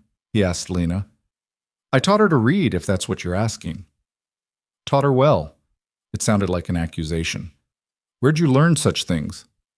From my father. He was a school teacher back east before he moved west. Believed girls deserved education same as boys. Harrow grunted and moved toward the stairs. Show me the sleeping quarters. Upstairs, he examined the bedroom Lena and Maisie shared. The neat bed, the shelf of books, the jars of herbs with labels written in Lena's careful hand. He opened the wardrobe and counted Maisie's dresses, checked the wash basin, even looked under the bed. "Where does Mr. Mercer sleep?" he asked. "Down the hall," Lena said evenly. Harrow raised an eyebrow. "Separate rooms?" "That's our arrangement." "Interesting arrangement for a married couple." "Our marriage is legal and recognized. How we conduct it privately is none of your concern." The deputy's smile was thin and knowing. "Everything's my concern when it comes to the welfare of a child, Mrs. Mercer. Everything." He made notes, asked invasive questions about Maisie's daily routine, her health, her emotional state. Lena answered each one with clipped precision, revealing nothing beyond the bare facts. Caleb stood in the doorway, watching, his hands clenched into fists at his sides. Finally, Harrow snapped his notebook shut. "I've seen enough. I'll submit my report to the court." "And what will that report say?" Caleb asked. "The truth. That the child appears physically healthy and adequately educated. That the living conditions are acceptable if unconventional. That the marriage appears to be one of convenience rather than genuine affection." Harrow's gaze flicked between them. "Whether that's enough to prevent removal, that's for the judge to decide." "We've provided a good home," Lena said, her voice tight. "Maisie is happy here." Happy's a relative term. Some might say a child who's been kept isolated for 3 years doesn't know what normal happiness looks like. Some might say she needs exposure to other children, proper schooling, a mother who isn't... He paused deliberately. "Under suspicion of serious crimes." "I was never charged with any crime," Lena shot back. "You know that. The whole town knows that." "True, but suspicion's enough to raise questions about fitness, isn't it?" Harrow moved toward the stairs. "Good day, Mrs. Mercer. Mr. Mercer. I'll see you both at the hearing." He left the house with Caleb at his heels. At his horse, Harrow paused and turned back. "Word of advice, Mercer. You're a good man from a good family. Don't throw that away on a woman who will drag you down with her when she falls. And she will fall. It's just a matter of time." "Is that a threat?" "It's a prediction based on experience and evidence you're choosing to ignore." Harrow swung into the saddle. "You still have time to distance yourself from this. Annul the marriage, let the territory place the child somewhere appropriate. No shame in admitting you made a mistake." "The only mistake would be listening to you." Harrow shrugged. "Suit yourself. But when this all comes crashing down, remember I gave you a chance to walk away." He rode off, leaving Caleb standing in the yard with fury and fear warring in his gut. He turned to find Lena in the doorway, her face pale but composed. "How bad?" she asked. "Bad enough. He's going to paint this as a marriage of convenience and use it to argue Maisie needs a proper family. So we prove him wrong." "How?" "We are a marriage of convenience. That's just true."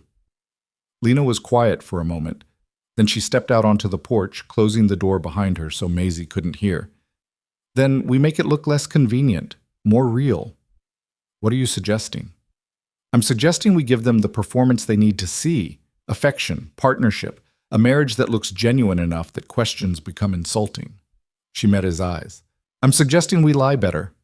Caleb thought about what that would mean.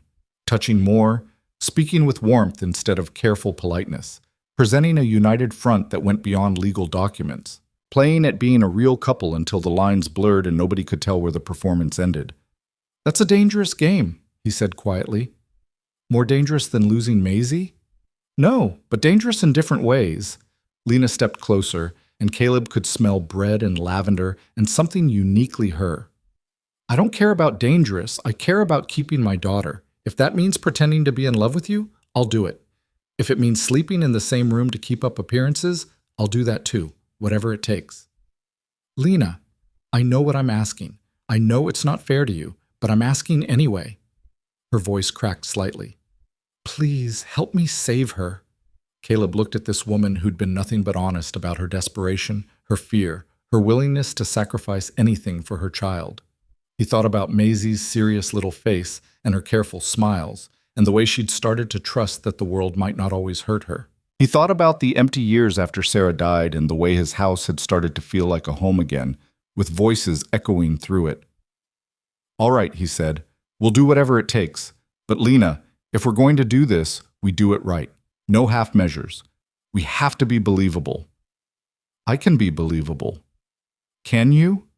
Caleb reached out and tucked a loose strand of hair behind her ear, watching her eyes widen slightly at the intimate gesture. Because convincing a judge means convincing everyone. It means touching like we're comfortable with it, speaking like we actually care about each other, looking at each other the way married people do when they think no one's watching. Lena's breath had gone shallow, but she didn't pull away. "Then teach me. Show me what it should look like." So Caleb did. He took her hand and laced their fingers together, noting how small hers were against his, how rough her palm was from years of hard work. He showed her how a husband might rest his hand on the small of his wife's back when they walked together, how to stand close enough that shoulders touched, how to exchange glances that suggested private jokes and shared history. Lena absorbed it all with the same fierce concentration she brought to everything, practicing gestures that felt awkward and foreign until they started to smooth into something almost natural. "Better," Caleb said after an hour of this strange rehearsal. "But you're thinking too hard. It needs to look effortless."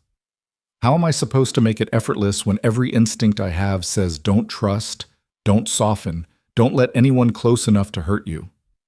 "By remembering this isn't about trust or softening or being vulnerable.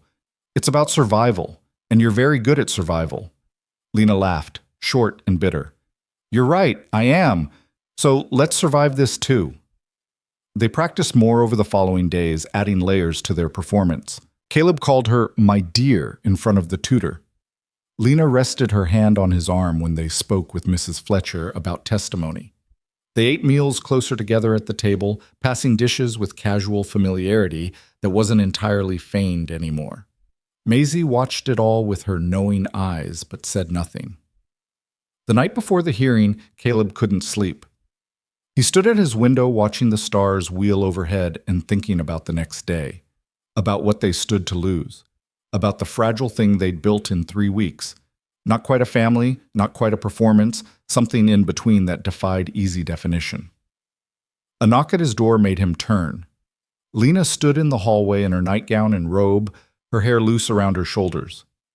"Can't sleep either." "No." She hesitated, then stepped into the room. "I keep thinking about all the ways it could go wrong, all the questions they might ask that we haven't prepared for." "We've prepared as much as we can."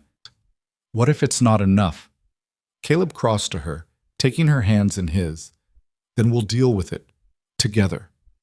But Lena, I need you to believe we can win this, because if you walk into that courtroom thinking you've already lost, it'll show." "I'm trying. Her voice broke. "I can't lose her, Caleb. She's everything. She's the only good thing I've ever made." "You won't lose her. I won't let that happen." "You can't promise that." "I can promise I'll fight like hell, and that's what I'm doing." Lena looked up at him, tears tracking down her face in the moonlight from the window. Then, without warning, she stepped forward and wrapped her arms around him, pressing her face against his chest. Caleb froze for a heartbeat. Then his arms came up to hold her. She fit against him like she'd been made for that space, her trembling gradually easing as he held her steady. "Thank you," she whispered, "for all of it. For standing up when everyone else wanted me to fall. For giving us a chance when we had none. For being the kind of man who keeps his promises even when they're hard." Caleb rested his cheek against her hair, breathing in lavender and wood smoke and something that was purely Lena. "You don't have to thank me for doing what's right." "Yes, I do, because most people don't." They stood there in his small room while the night deepened around them, holding each other not for show but for comfort, for strength, for the simple human need to not be alone in the dark. When Lena finally pulled back, her eyes were clearer. "Tomorrow we win. We have to." "Tomorrow we win," Caleb agreed. She left then, padding back down the hall to where Maisie slept. Caleb returned to the window and watched the stars until dawn crept pink and gold across the eastern sky, bringing with it the day that would decide everything. They dressed for battle in their best clothes. Lena wore the green wool dress from their wedding, her hair pinned with care that made her hands shake. Maisie stood solemn in a freshly pressed pinafore, clutching a book against her chest like a shield. Caleb put on his Sunday suit, the one he hadn't worn since Sarah's funeral, and tried not to see it as an omen. The ride to town felt longer than it had any right to. Spring had arrived in full while they'd been preparing for war, wildflowers blooming in patches of gold and purple across the grassland, birds calling from fence posts, the air warm and sweet. It should have felt hopeful. Instead, it felt like the world was mocking them with beauty they might not be able to keep. Lena rode beside him with Maisie in front of her, neither speaking. The silence wasn't comfortable anymore. It was the silence of people trying not to think too hard about what came next. As they approached Bentley Creek, Caleb reached over and took Lena's hand where it rested on the reins. She startled slightly, then understood and squeezed back. Performance starting now, her eyes said. Or maybe something else. Hard to tell anymore where the act ended and truth began. The territorial office had been converted into a makeshift courtroom for the day. Wooden benches lined both sides of the central aisle, already filling with townspeople who'd come to watch the spectacle. Caleb recognized faces. Merchants, ranchers, housewives, the blacksmith's wife who'd always been kind to Sarah. Their expressions ranged from curious to hostile to carefully neutral. Mayor Carson sat in the front row with Deputy Harrow beside him, both wearing the satisfied expressions of men who believed they'd already won. Across the aisle, Mrs. Fletcher had claimed a bench, Annie Chen beside her with the baby on her lap. Two other women Caleb didn't know sat behind them, whispering to each other. Judge William Hendricks presided from behind a heavy oak desk that had been moved to the front of the room. He was a lean man in his 60s with silver hair and eyes that missed nothing, known for fairness but also for strict interpretation of territorial law. He looked up as they entered, his gaze assessing. "Mr. and Mrs. Mercer," he said, his voice carrying through the room. "Please be seated, and the child as well." They took their places on the front bench opposite Carson and Harrow. Maisie sat between Caleb and Lena, small and straight-backed, her book still clutched tight. Lena's hand found Caleb's again, and he held it openly, making sure everyone could see. Judge Hendricks cleared his throat. "We're here to address a petition filed by Mayor Carson on behalf of Bentley Creek and the territory, requesting the removal of the minor child Maisie Hart from the custody of her mother, Lena Hart Mercer, on grounds of unsuitability and moral unfitness." "Mrs. Mercer, do you understand the nature of these proceedings?" Lena stood, her voice steady. "I do, Your Honor." "And you dispute the claims made in the petition?" "I dispute them absolutely. My daughter is well cared for, healthy, and happy. There are no grounds for removal." "That's what we're here to determine." Hendricks gestured for her to sit. "Mayor Carson, you filed the petition. Present your case." Carson rose with theatrical gravity, buttoning his jacket. "Your Honor, this is a matter of great concern for our community. 3 years ago, Lena Hart's husband died under suspicious circumstances. Rather than cooperate with the investigation, Mrs. Hart fled into the wilderness with her young daughter, depriving the child of education, medical care, and normal social development. She lived as a squatter on private land, hiding from the law, until Mr. Mercer discovered her and, in what I believe was misguided compassion, entered into a hasty marriage to provide legal cover." "That's a lie," Lena said sharply. Hendricks raised a hand. "You'll have your opportunity to respond, Mrs. Mercer. Continue, Mayor Carson." "The marriage occurred less than 4 weeks ago, Your Honor. Prior to that, the child had been living in primitive conditions, isolated from society, with no access to proper schooling or medical attention. While I don't question Mr. Mercer's good intentions, I do question whether this arrangement serves the child's best interests. A marriage of convenience does not automatically create a suitable home." "Do you have evidence that the child is currently being harmed or neglected?" Hendricks asked. "Deputy Harrow conducted a welfare inspection last week. Perhaps he can speak to what he observed." Harrow stood, pulling out his notebook. "The child appears physically healthy, Your Honor. The living conditions are adequate. However, I observed that Mr. and Mrs. Mercer maintain separate sleeping quarters, which suggests the marriage is not genuine. The child also displays unusual behavior, too quiet, too watchful, like someone who's been trained not to draw attention. In my professional opinion, these are signs of a child who's been living under stress and would benefit from placement in a more stable, traditional family environment. Caleb felt Lena's hand tighten painfully on his. He stood before she could speak. Your Honor, if I may address some of these claims. Hendricks nodded. Go ahead, Mr. Mercer. Deputy Harrow observed that my wife and I sleep in separate rooms. That's true. It's also none of his business. How we arrange our private life has no bearing on Maisie's welfare. As for the marriage being hasty, yes, it was, because Mayor Carson and Deputy Harrow showed up at my property 3 weeks ago making threats about removing Maisie from her mother's custody. We married quickly to establish legal protection for a child who was being targeted not because she was neglected, but because powerful men in this town have never forgiven her mother for surviving their cruelty. That's a serious accusation, Mr. Mercer, Hendricks said quietly. It's the truth. 3 years ago, Thomas Hart died in an accident. His widow tried to tell anyone who would listen that he fell from a ladder and hit his head. Instead of investigating properly, this town decided Lena was guilty of murder based on nothing but gossip and the fact that she knew medicine. They made her life impossible, so she did what any mother would do. She protected her child the only way she could. Carson was on his feet. Your Honor, this is completely irrelevant to— I'll decide what's relevant, Hendricks cut in. Mr. Mercer, do you have evidence that Mrs. Mercer's husband died accidentally? I have a witness. The only witness who actually saw what happened. Caleb looked down at Maisie. And she's sitting right here. Maisie's eyes went wide. Lena leaned down and whispered something in her daughter's ear. The girl nodded slowly, then stood up, still clutching her book. Hendricks studied her for a long moment. Young lady, what's your name? Maisie Hart, sir. Her voice was small but clear. How old are you, Maisie? 7 years and 4 months. And you remember when your father died? Yes, sir. I was 4 years and 7 months. It was 3 days after my birthday. Mama made me a cake with dried apples because we didn't have fresh ones. Tell me what you remember about that day. Maisie took a breath, and when she spoke, it was with the precision of someone who'd rehearsed this story in her head 1,000 times.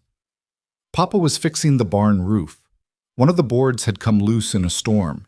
He was singing while he worked. He always sang.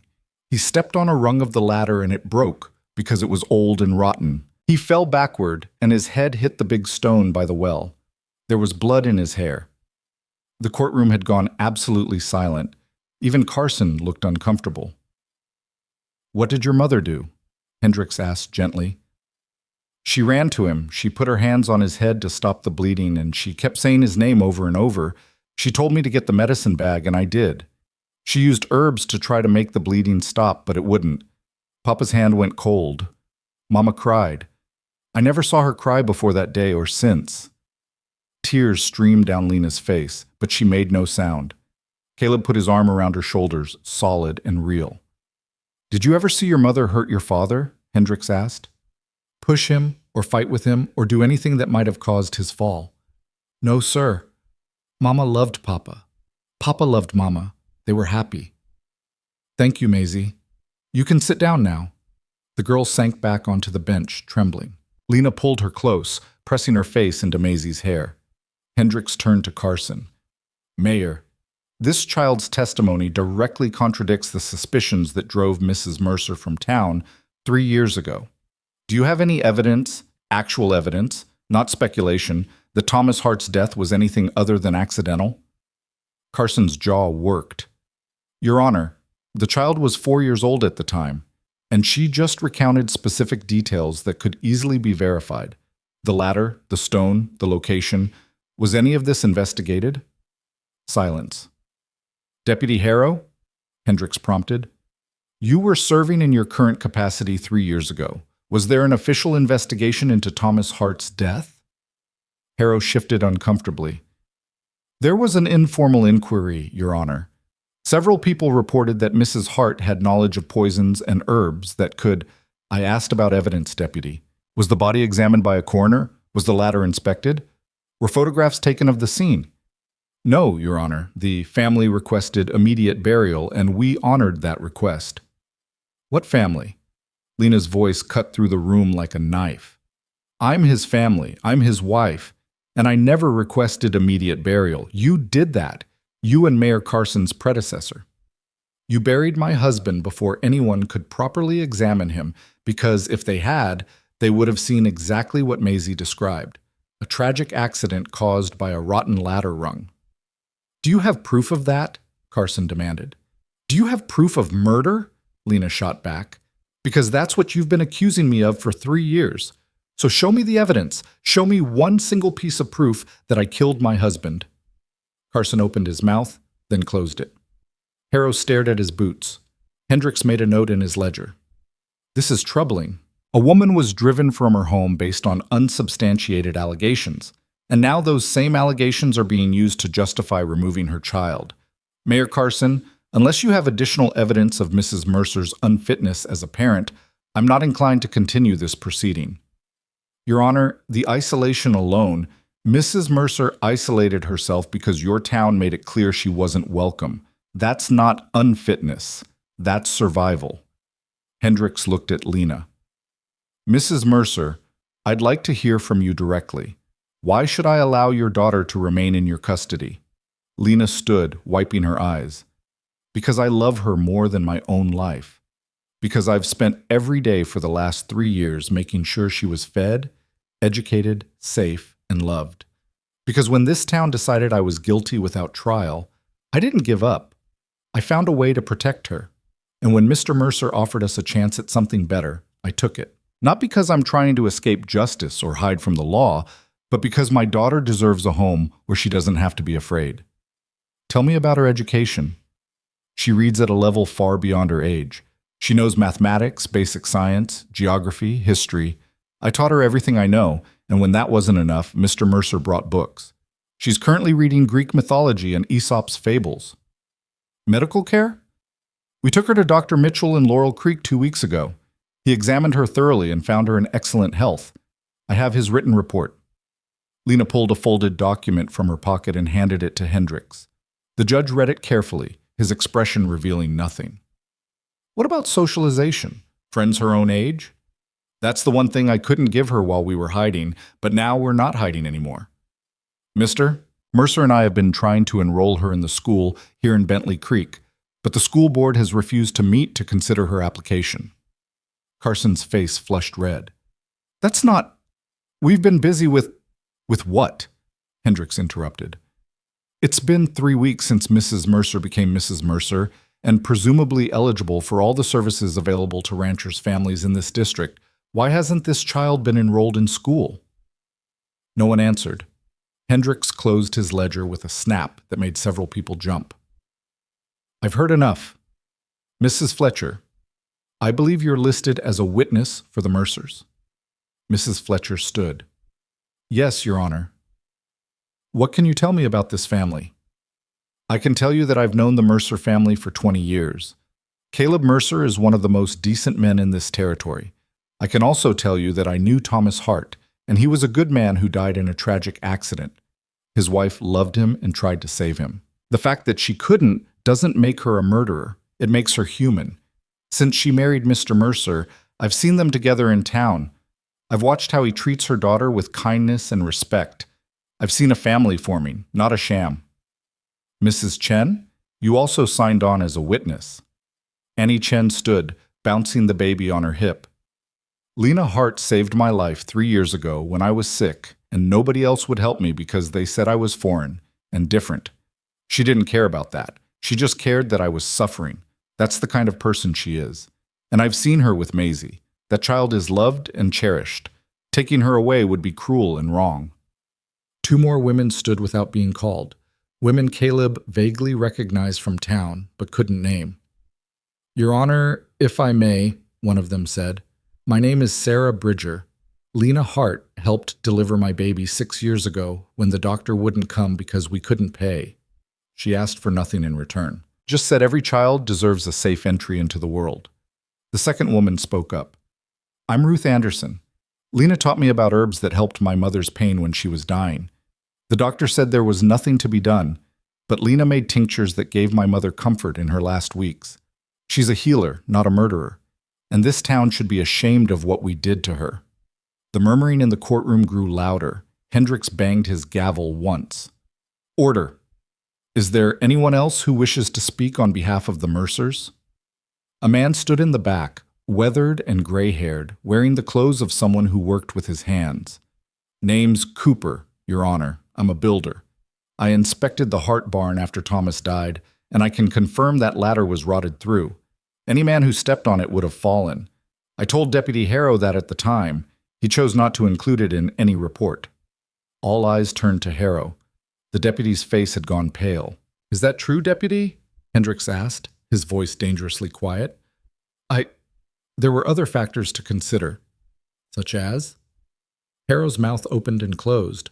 Finally, he said, the town wanted answers. They wanted someone to blame. So you gave them Mrs. Mercer, based on gossip and prejudice, not evidence.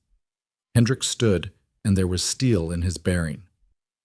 I've heard testimony from multiple witnesses attesting to Mrs. Mercer's character and skill. I've heard from the child herself about what happened to her father. I've seen evidence of her excellent health and education. I've observed a marriage that may have started as practical arrangement, but appears to be functioning as a genuine family. And I've heard absolutely nothing that suggests this child is in any danger or would be better served in the custody of strangers. Carson rose desperately. Your Honor, surely the speed of the marriage raises questions about... The only question it raises is why a woman had to marry a stranger for protection from her own community. This petition is denied.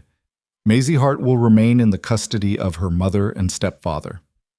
Furthermore, I'm ordering an official investigation into the death of Thomas Hart to be conducted by the Territorial Marshal's Office, not by local authorities. If there was wrongdoing, we'll discover it. If it was an accident, as the evidence suggests, then Mrs. Mercer's name will be officially cleared. The courtroom erupted. Some people cheered. Mrs. Fletcher and Annie Chen loudest among them. Others muttered darkly. Carson stood frozen, his carefully constructed case crumbling around him. Hendricks banged his gavel repeatedly. Order! I'm not finished. Mr. Carson, as mayor of Bentley Creek, you have a responsibility to all citizens equally. That includes Mrs. Mercer and her daughter. I expect the school board to meet within 1 week to consider Maisie's enrollment. I expect the same courtesy and services extended to the Mercer family as any other ranching family in this district, and I expect the baseless gossip and harassment to stop immediately. Am I clear? Carson's jaw tightened. Yes, Your Honor. Deputy Harrow, you're suspended from duty pending the territorial investigation. If it's determined that you suppressed evidence or failed to properly investigate a death, there will be consequences. Harrow looked like he'd been struck. Your Honor, I was following orders. Then whoever gave those orders will also face consequences. This hearing is concluded. For a moment, no one moved. Then Maisie turned to her mother and said, in a voice full of wonder, "We won?" Lena let out a sound between a laugh and a sob. "Yes, sweetheart, we won."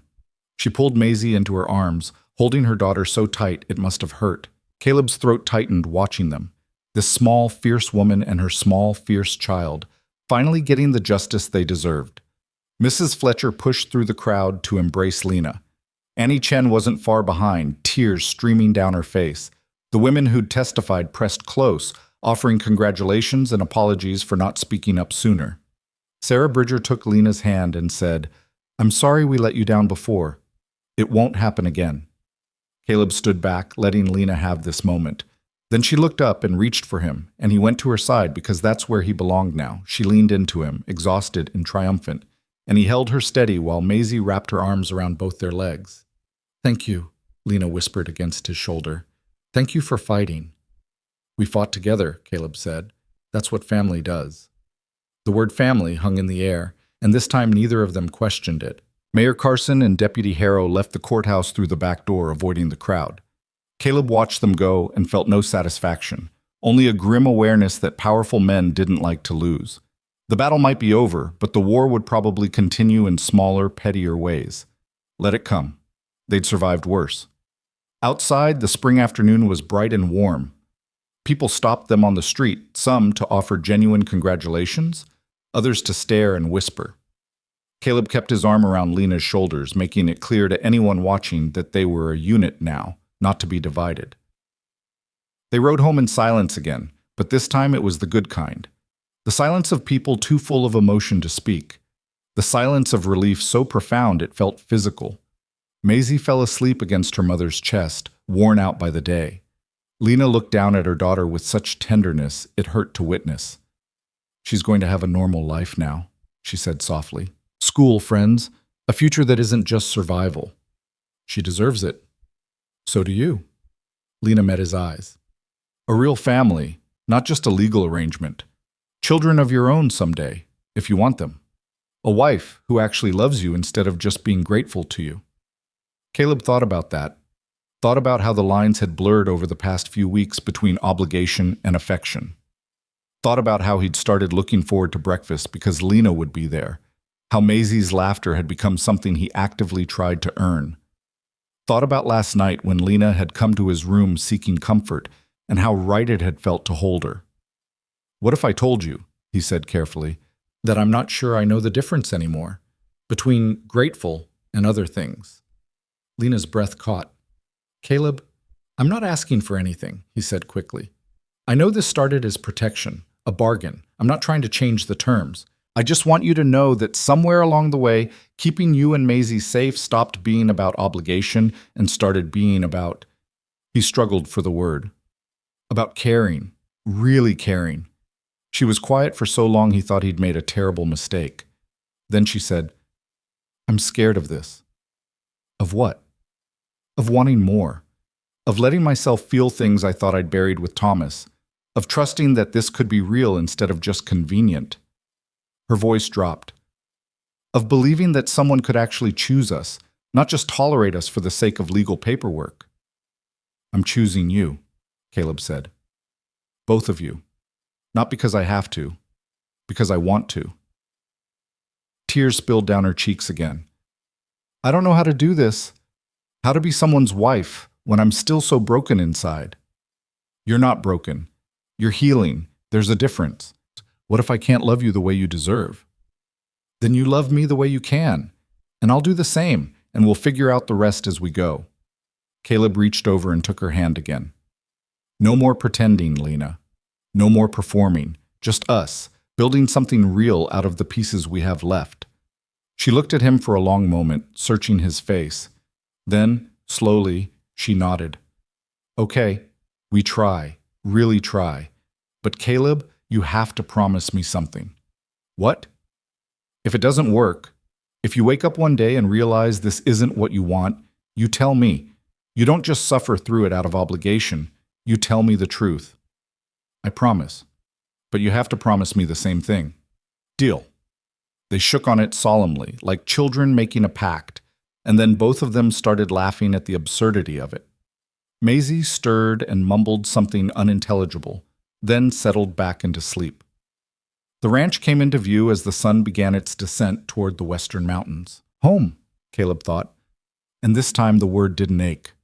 Over the following weeks, spring deepened into early summer. The territorial marshal came and went, conducting his investigation with the efficiency of someone who'd seen too many small-town cover-ups. He interviewed witnesses, examined the barn where Thomas Hart had died, located the remains of the rotted ladder in a storage shed where someone had hidden it. His report, when it came, was unequivocal. Accidental death, no evidence of foul play, case closed.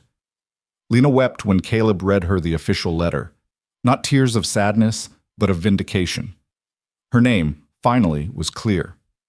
The school board met, and under pressure from Judge Hendricks and several angry mothers who'd testified at the hearing, voted to admit Maisie. She started classes the following Monday, terrified and thrilled in equal measure. The first day, she came home with stories about other children, about arithmetic lessons and reading circles and a teacher who'd praised her penmanship. "There's a girl named Lucy who wants to be my friend," Maisie reported over supper, her eyes shining. "She said I read better than anyone in the whole school." "That's wonderful, sweetheart," Lena said, smiling so wide it looked like it hurt. "And the teacher said I can help the younger students with their letters if I want. Can I, Mama? Can I be a helper?" "Of course you can." Maisie bounced in her seat, more animated than Caleb had ever seen her. Normal, he thought. She was finally getting to be a normal 7-year-old. Lena's medicinal skills became known through quiet channels. Women who'd testified at the hearing spread the word that the healer was back and willing to help. She started treating minor ailments, setting bones, mixing tinctures for pain and fever. People paid in eggs, flour, vegetables, labor. Slowly, grudgingly, the town began to accept her. Not everyone. Carson still glared when they crossed paths, and a few families made it clear the Mercers weren't welcome at their tables. But enough people came around that Lena could walk down the main street without feeling like she was running a gauntlet. Deputy Harrow was removed from his position after the investigation revealed he'd suppressed evidence not just in Thomas Hart's death, but in 2 other cases where the truth had been inconvenient. He left town in disgrace, and no one mourned his departure. As for Caleb and Lena, they learned each other slowly. Learned that Lena couldn't sleep during thunderstorms because they reminded her of the night Thomas died. Learned that Caleb still sometimes woke calling Sarah's name, grief catching him unaware in dreams. They learned to give each other space when needed, and closeness when wanted. The separate bedrooms remained, but the distance between them shrank in other ways. Caleb started teaching Lena to handle the ranch books, and she had a head for numbers that surprised them both. Lena taught him about herbs and healing, knowledge that proved useful when one of the horses got a bad cut. They worked side by side in the garden, shoulders touching, comfortable in silence. One evening in late June, after Maisie had gone to bed, they sat on the porch watching fireflies dance in the tall grass. The air was warm and sweet, and somewhere in the distance a coyote sang its lonely song. "I've been thinking," Lena said quietly. About what comes next. We've survived the crisis, established ourselves as a family in the eyes of the law and the town. But I don't know what we're building toward, what this becomes when survival isn't the driving force anymore. Caleb thought about that. What do you want it to become? I don't know, maybe something that feels less like an arrangement and more like... She stopped, struggling. Like a marriage. Is that what you want? He looked at her in the fading light. This woman who'd been forced to choose him out of desperation and had somehow become someone he actively wanted to choose back. Yeah, he said simply. I think it is. Even though I'm still figuring out how to be whole again, even though I might never love you the way I loved Thomas, I don't want you to love me the way you loved him. That was yours and his. What we build will be different, maybe quieter, maybe harder one, but it'll be ours. Lena reached over and took his hand, lacing their fingers together. I care about you, Caleb, more than I thought I could care about anyone again. I look forward to seeing you in the morning. I miss you when you're out in the far pastures. I keep finding excuses to touch you, fixing your collar, brushing lint off your shoulder, just wanting to be close. I don't know if that's love yet, but it might be the beginning of it. That's enough, Caleb said. More than enough. They sat in silence, hands joined, watching the night deepen. Then Lena said, Would you kiss me? Caleb's heart stuttered. You sure? No, but I want to try anyway. He turned toward her, cupping her face gently. Her skin was warm, her eyes uncertain but willing. He leaned in slowly, giving her every chance to change her mind, and pressed his lips to hers. It was tentative and awkward, and nothing like the passionate kisses he remembered from his first marriage. But it was real. It was them. And when Lena's hand came up to rest against his chest, her fingers curling into his shirt, something clicked into place. When they pulled apart, Lena was crying silently. Are you all right? Caleb asked, alarmed. She nodded, wiping her eyes. I didn't think I'd ever want to kiss anyone again, but I wanted to kiss you, and it didn't feel like betraying Thomas. It felt like maybe I'm allowed to have this, to have you. You are allowed. You're allowed to want things and have things and be happy. I'm starting to believe that. They kissed again, longer this time, learning the shape and taste of each other. When they finally separated, Lena rested her forehead against his. This doesn't mean I'm ready to share a bedroom, she said. That's still... I need more time.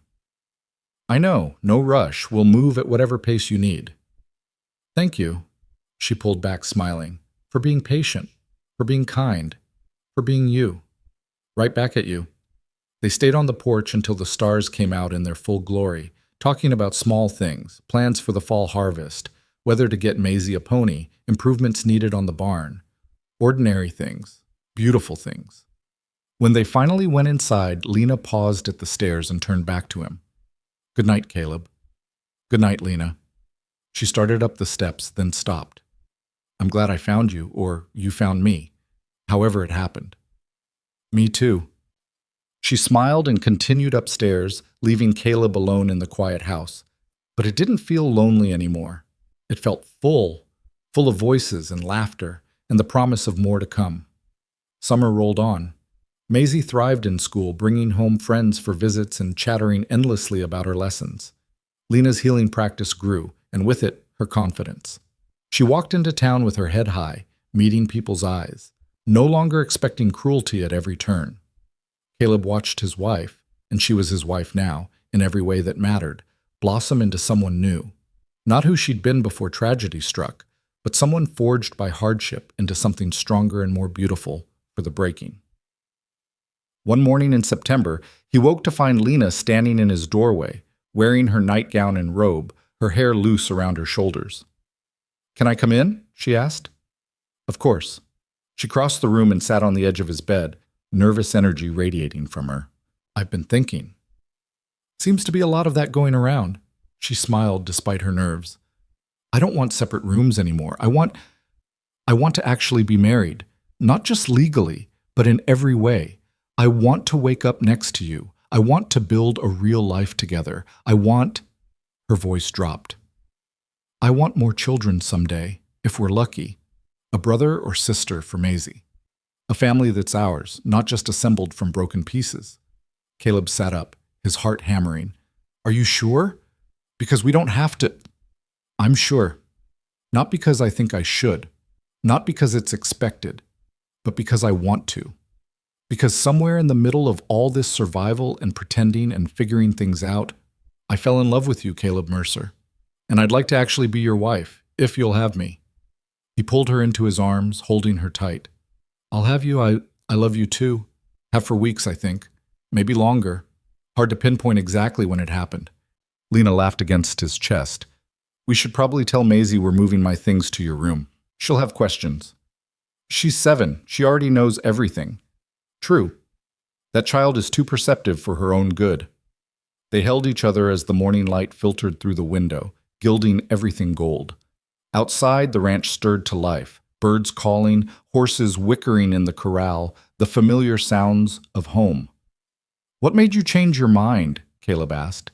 "About us? About this?" Lena pulled back to look at him. "You never pushed, never demanded, never treated my grief or fear as obstacles to overcome. You just showed up day after day, being steady and kind and present. And somewhere in all that showing up, I realized I didn't just need you. I wanted you. There's a difference." "Yeah," Caleb said, thinking about how far they'd come from that first day when a barefoot child had appeared at his fence line. "There is." They told Maisie at breakfast. The girl looked between them with those knowing eyes and said, "Does this mean you love each other now?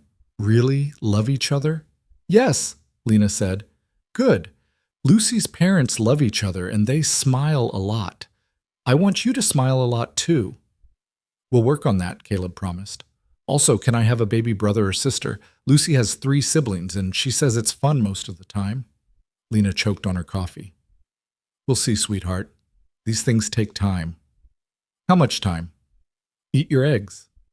They moved Lena's belongings that afternoon while Maisie was at school, transforming the large bedroom into truly shared space.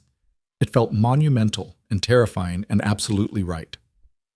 That night, lying beside each other in the darkness, Lena said, "I never thought I'd get to have this again. A partner, someone to build a life with. I thought that part of me died with Thomas." "Parts of us died," Caleb said, "but we're building new parts together." "I like that. The idea that we're not just patching up what broke, but creating something entirely new." "That's exactly what we're doing." She moved closer, resting her head on his shoulder. "Tell me about Sarah. I want to know about her, about the life you had before." So Caleb talked about Sarah's laugh and her terrible singing voice and the way she'd insisted on naming every chicken on the ranch, about their plans for a big family and a house full of noise, about the baby they'd lost and the grief that had nearly destroyed him.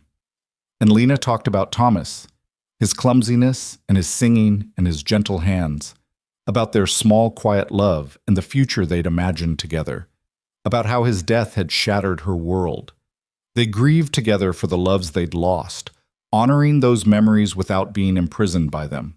And in the grieving, they found space to love each other, not as replacements for what was gone, but as new possibilities worth embracing. The seasons turned. Winter came with snow that transformed the ranch into something from a fairy tale. Maisie built snowmen with her school friends, and Lena taught Caleb to make the apple cake Thomas had loved. Spring returned with new lambs and wildflowers, and Lena discovering she was pregnant on an April morning when the world smelled like rain and possibility. They told Maisie over supper, watching her face light up with joy. "When will the baby come?" she demanded. "Around December," Lena said. "That's forever away." "It'll go faster than you think."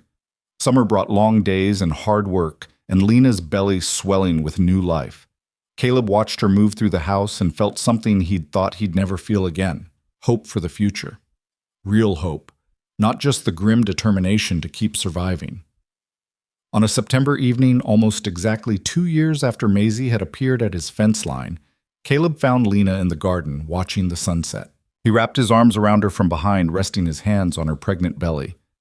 "What are you thinking about?" he asked. "How far we've come. How different everything is from that first day when you followed a barefoot child through the woods and found us hiding in that hollow." She leaned back against him. "How you saved us without even knowing what you were saving us from." "We saved each other," Caleb corrected. "You gave me a reason to live again, gave me a family when I thought I'd lost my chance at one. Do you ever regret it? The way it all happened?" "Never. Not even for a second." Lena turned in his arms to face him. "I love you, Caleb Mercer.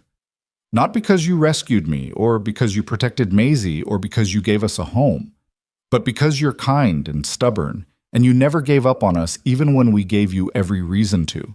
Because you showed me that broken people can build beautiful things if they're willing to try." Caleb kissed her, deep and sure and full of promise. "I love you too. Both of you. All of you," he added, touching her belly where their child grew. Maisie came running from the house, waving a book. "Mama, I finished the whole thing. Can we start a new one?" "After supper, sweetheart." "Can we read on the porch? The fireflies are out and they're so pretty." "That sounds perfect." They went inside together, husband, wife, daughter, and the promise of more to come. The house that had been a tomb became a home full of light and laughter and love, built carefully from the ruins of what came before. And on December nights when the snow fell soft and silent, when the baby slept between them and Maisie dreamed in her own room down the hall, Caleb would lie awake and marvel at the strange grace of second chances, at how a woman with a hatchet and a child with old eyes had walked into his life and taught him that endings could become beginnings if you were brave enough to let them. They had been strangers bound by desperation. They became a family bound by choice, and in the choosing, they found something neither had expected, not just survival, but joy. Not just shelter, but home. Not just an arrangement, but love earned honestly through showing up day after day for the people who mattered most. The story could have ended a dozen different ways, most of them tragic. But it didn't. It ended here, in warmth and safety, and the knowledge that they had fought for each other and won. That they had built something real from nothing, that they had taken broken pieces and made them whole again, not by forgetting what came before, but by honoring it while building toward what came next. And that, Caleb thought as sleep finally claimed him, was more than enough. It was everything.